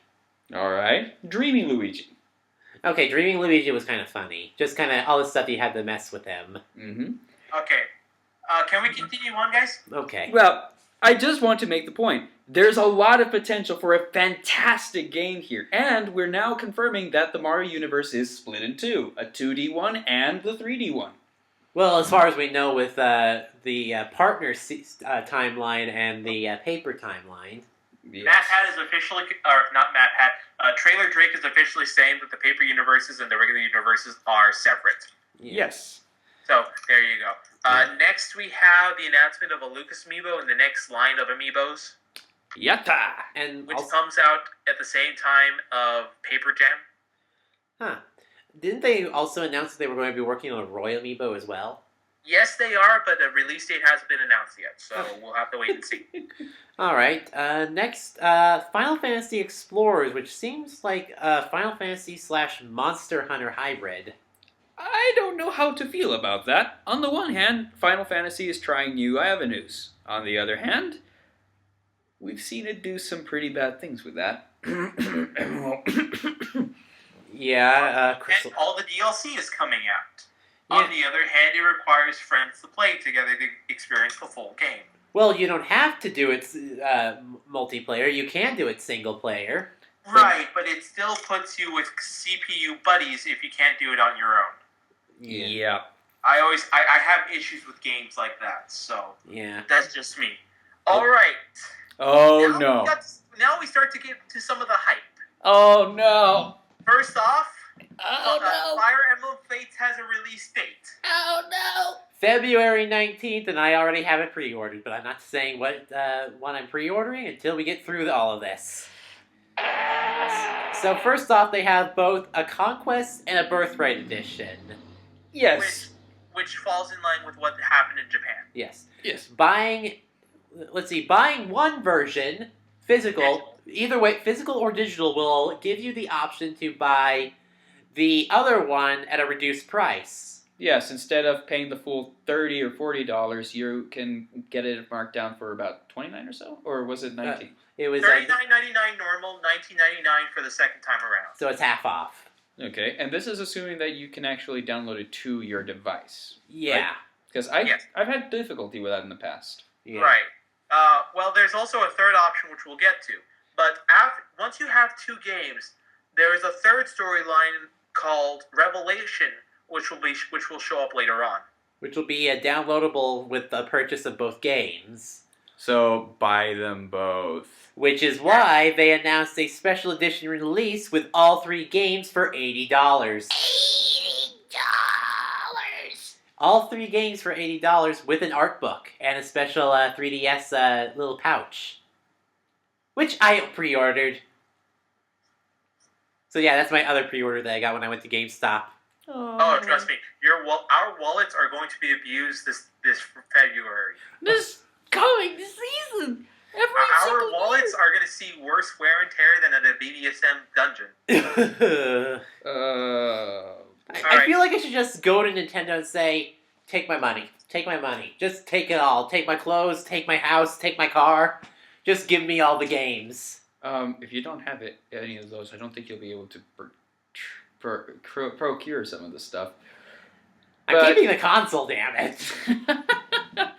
Settle down, you guys. Okay, so next is the Mega Man Legacy Collection.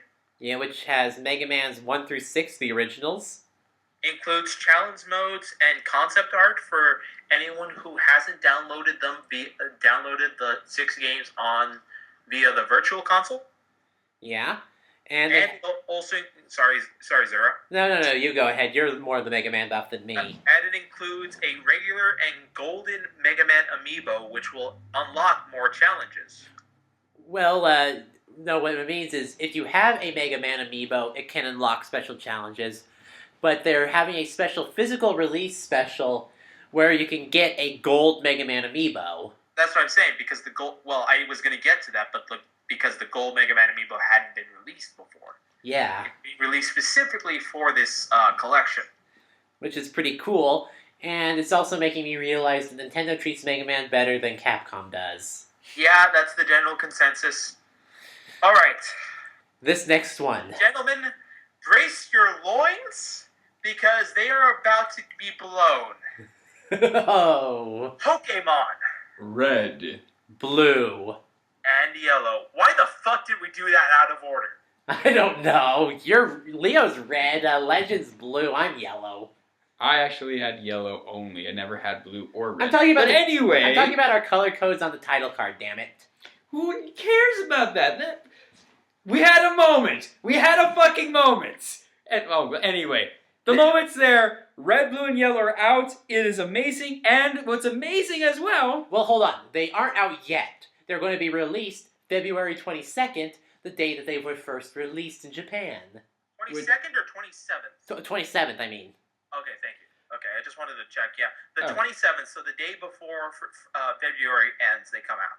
Yes. And This is- and go ahead, Zero, and tell them the Well- awesome, spectacular news. Well, yes. Well, Legend, you do it.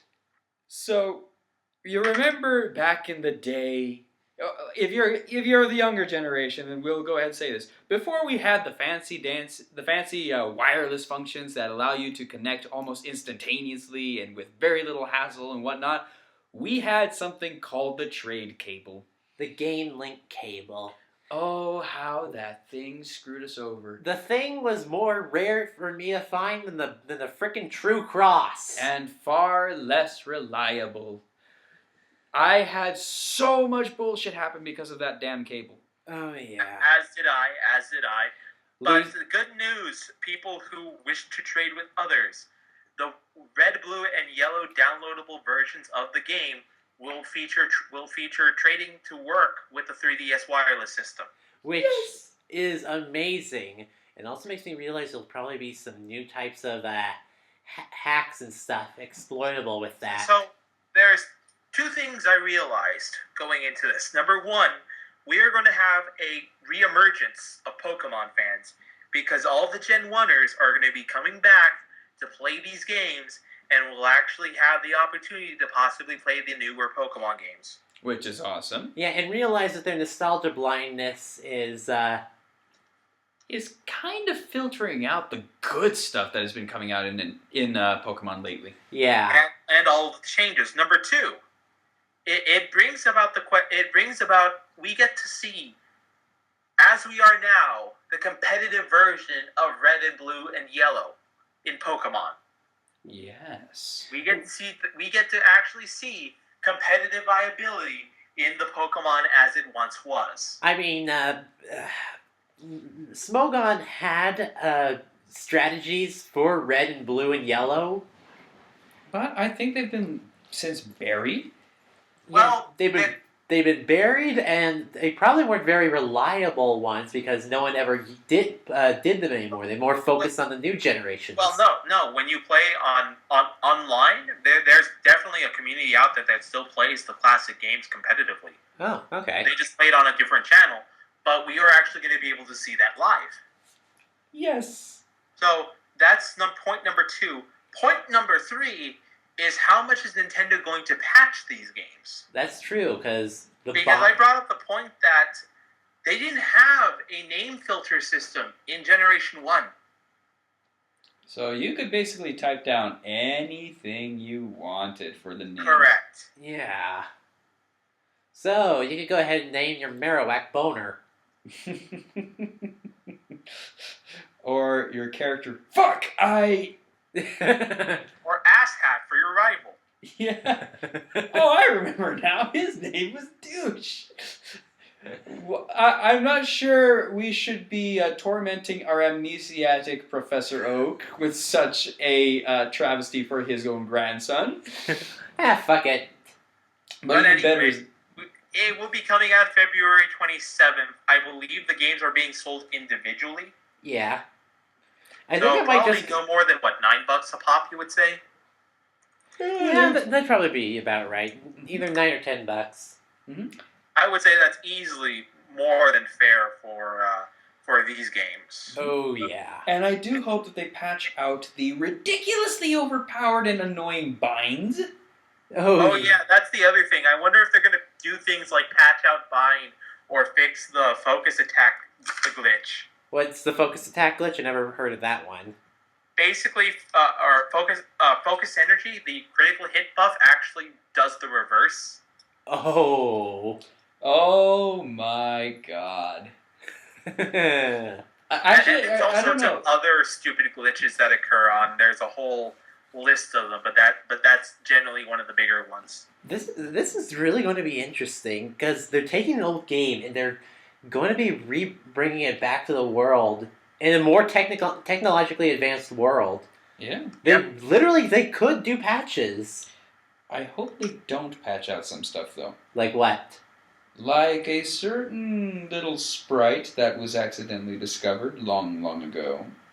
Oh, off the wild coasts Of Cinnabar City. Yeah, where the lost beast lies. Well, we will find out in February 27th. All right, next we have Hyrule Warriors Legends for 3DS, which is pretty cool. They introduced Toon Link, Tetra, and the King of Hyrule. and Skull Kid. We also have Skull Kid joining the fray. Yep. Okay, but none of those characters matter. Because what matters is we have another original character for this series. And one that I actually want to see explored in not the weird way. Oh. Linkle, OC character created, do not steal. Linkle is amazing in her own right. So Okay, yes. so the fan art, if you haven't seen this character yet, go look her up. She's basically female Link with crossbows. Yep, but she's not. Yeah, she's not Link's daughter. She's not Link's sister. She's just a girl from a town, and who apparently can use crossbows and be kind of all kinds of awesome. So, internet, everyone say it with me. Link Rule 63 confirmed. Oh, god damn it. I'm not... god damn it, Leo. So how is that gonna work? We would have a female Ganondorf for one. We've already established in Hyrule Classic that dimension crossing is a thing. What if literally Linkle is just a dimension cross where Link was born a chick? Who's the prince of Hyrule, then? Zeldor? Zelhunk? No! And, Ganondorf is Ganella? Or, I don't know, I'm thinking of random... Or, fuck, names are too hard. Let's move on. Move on before this gets any weirder. Okay, Dragon Quest 7 and Dragon Quest 8 for the 3DS. For 3DS, early summer 2016. Well, Dragon Quest 7 is coming out in spring. Dragon Quest 8 is coming out in summer. But either way, both of those games are... Dragon Quest 7 was the first game that I played or the second game that I played of the Dragon Quest series. And Dragon Quest 8 is the third game that I've ever played, and is arguably it's the best in the series. Oh, yeah. Dragon Quest 7, I never got to play because I never owned a PS1. So, I've seen Let's Plays of it, and I've wanted to play it, because it's a really interesting game. Yeah, but I think that all said and done, Dragon Quest VIII is the Final Fantasy VII. Yeah, that's no doubt there. Dragon Quest VIII is the Final Fantasy VII of the Dragon Quest series. If rumors are still going around to be true, there is supposed to be an alternate version where you can free Medea of her curse early, spoiler alert, and get her as a recruitable character, and that Red is also supposed to be able to join in on the party as well, and be able to join and be able to whip foes into shape. Yeah, and you can also have the guy of the monster arena, Morty, I think his name is. Mori is supposed to be a playable character too? Yes. Mori's Oh, monstrous God. feet. Mori! I wish you the buona fortuna, ragazzo. I hope they bring back all the friggin' amazing voice acting. I hope so too. Yeah. Oh. Given the capacity of the 3DS, I think it's a very good possibility. Oh yeah, if they can fucking port Xenoblade Chronicles to the 3DS. There's no stopping these guys. Yeah. Okay. Two minor announcements before we get to the big announcement. If you thought Pokemon was big, Mighty Number 9 is coming out February 16th for the Wii U.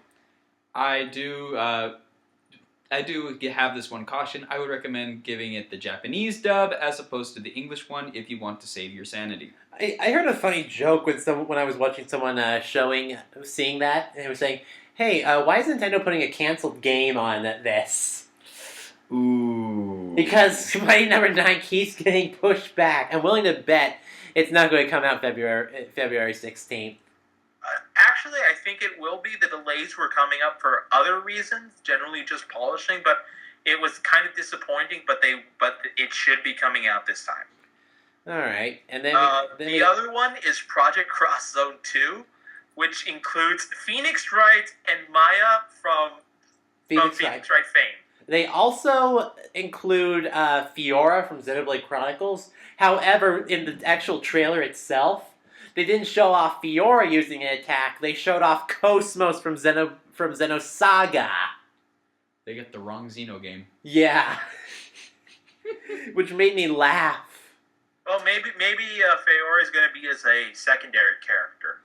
Not one of the pairs, but the support. Oh my god, I just realized. It just finally hit me from Xenoblade Chronicles and Xenosaga.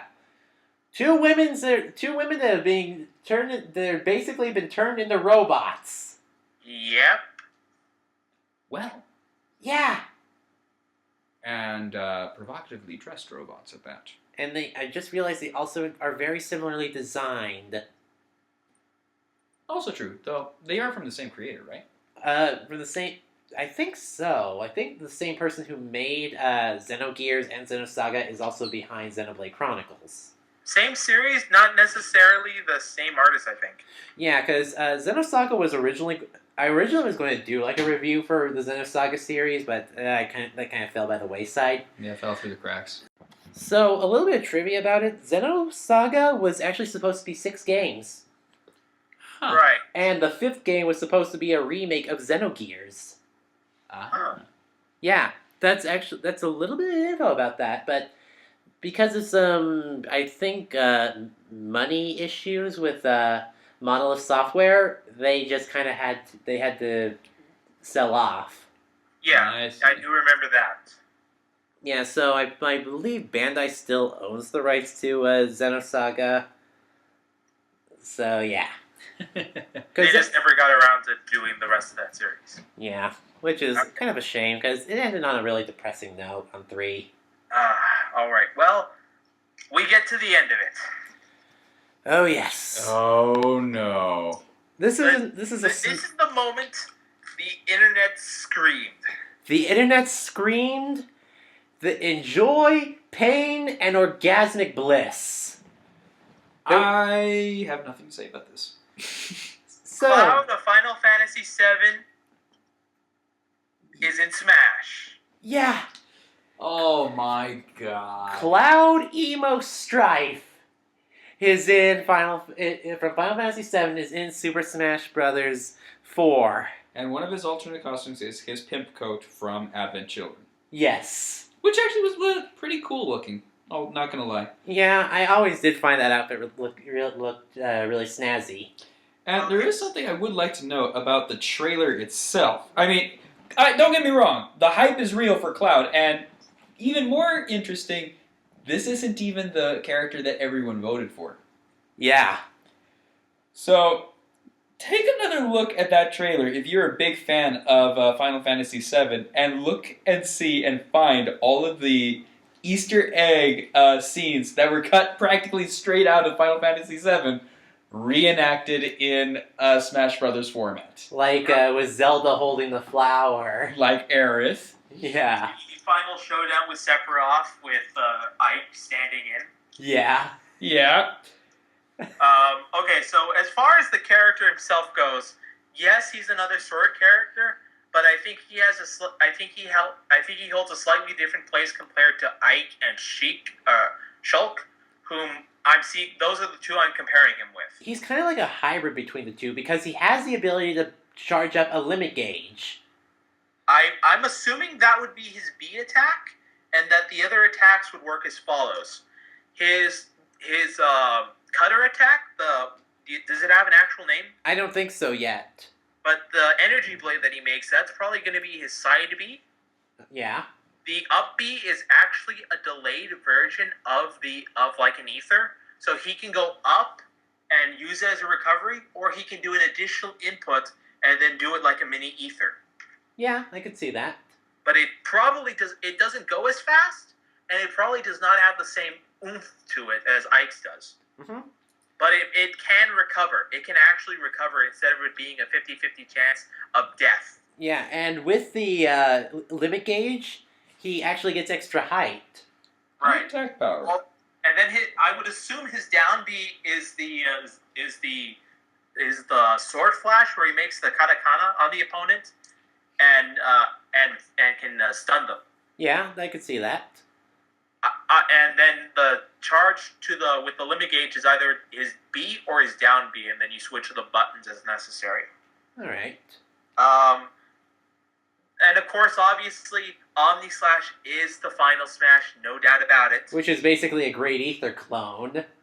Well, it's a Great Ether clone that has area of effect. Yeah, because once you slam the character into the ground, it's a big bomb burst, basically. It actually creates a shockwave, which you have to dodge if you're not caught in it.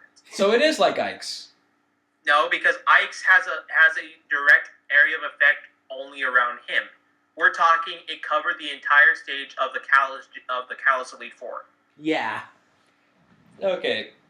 In terms of size, it's more visually impressive, but both of them did have that AoE effect. Mm-hmm. Yeah, but Cloud's is much bigger. Yes, Much because like he needs the bigger sword. Yeah. It's hot. Maybe he's compensating for something. And after that, they said that there's going to be another Smash 4 announcement in December. Oh No, boy. it's going to be the Smash 4 announcement. Yes. Because that was going to be the last one that they ever speak of. Yeah, so this is going to be the last update for Smash. Oh shoot. Which means, holy crap. Well, keep in mind that we don't know whether or not, because they could just be announcing everything and it just be the whole plan for a year for all we know. That could be true, because they could still be updating for years on the ship. Yeah, so it might just be a giant plan so that way everyone knows. Also, we didn't include this because we got cut short, but the Midgar reactor is a stage. Oh yeah, the And it works like Pokemon Stadium in that the summons randomly appear and do crazy stuff to the stage. Yeah, Odin, Ifrit, Odin, Ifrit, Rama, Bahamut, Leviathan. and Leviathan. And Bahamut's interference is fucking beautiful. Ooh boy. The laser beam tracking from the background. Oh yeah. Everyone Mega Flare. everyone on that side of the screen, it was nice knowing you for however long you were kicking my ass. And the last note as far as DLC goes, Chocobo hats. Chocobo! Chocobo, no. bum, bum, bum, bum, bum, bum, bum, bum, bum, bum. That better be a fight theme in Midgard. You know there's also going to be Sephiroth's theme, One-Winged Angel. Oh, Yes. yeah, there has to be a One-Winged Angel theme. Oh, God. How funny and amazing would it be if they actually include Sephiroth as an assist trophy? Fuck that. I think the internet would just collectively orgasm on the spot. Yeah, either orgasm from love or from a hate boner. Either way, it's a boner. The internet will run with rivers of white. What the fuck? And now I think I have my title. I think I have our title for this one, Rivers of White. Oh my god. That's nasty. But very true given this latest Nintendo Direct. It's no Pokemon Z, but it'll do. No kidding. I had a few squee moments. And I had a few oh my god moments myself. In particular, I believe towards the Fire Emblem stuff. Oh yeah. Good lord, those games look friggin' phenomenal. So which one are you going to get? To be decided. To be decided? To be To be decided. You're going to try to get both, aren't you? I will have to see. Because my wallet is not as large as it could have been. My question is, which do I start with, Birthright or Conquest? Okay, guys. Yeah? I know that we were supposed to end the podcast off here, but I just checked on my Facebook, and I found this. Oh? Hatsune Miku is going to have a U.S. tour. Hatsune Miku's coming to the U.S.? Yep. Holy. Little Miss Vocaloid Poster Child is coming to the U.S. Yeah, she's going to make a tour starting April 23rd of next year, going to Seattle, then San Francisco, L.A., Dallas, take a trip up to Toronto, and then end her tour in the Hammerstein Ballroom in New York, New York. Oh my word. Wait, didn't Hatsune Miku also appear on like a wrestling WW episode as well? I am pretty sure I would have remembered that, and I'm pretty sure that's not the case. Okay, I think that may have been like a...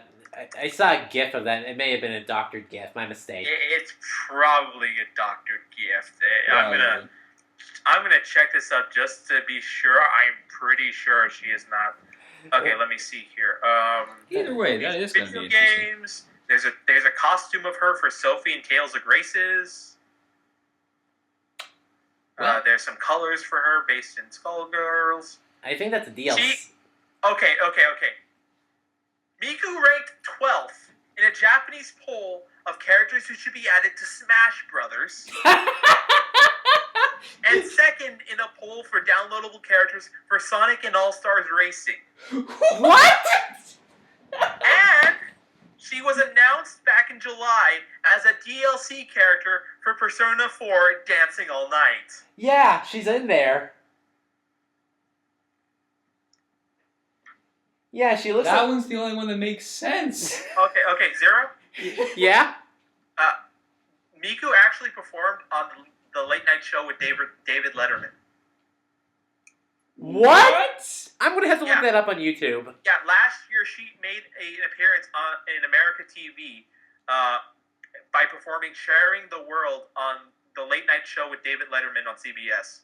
Okay, I'm going to have to look that up after this podcast is over with. And judging by the time on the recording, I think it's about time we end this off. Yep. That was exhausting. Is there anything coming up on the channel? Well, besides more Shovel Knight, I believe, Legend, you need to start working on the review for normal types. I have started. I'm still finalizing a lot of the stuff. Okay, and then you'll have to come over to record, because we have a new fancy microphone. And we will take advantage of it. Alright then. Anyway, this is Death Zero. This is Leo Force. And this is Legend Hunter signing out. Later, guys. Ciao. Bye. Now you stole my chow. What the fuck, guys?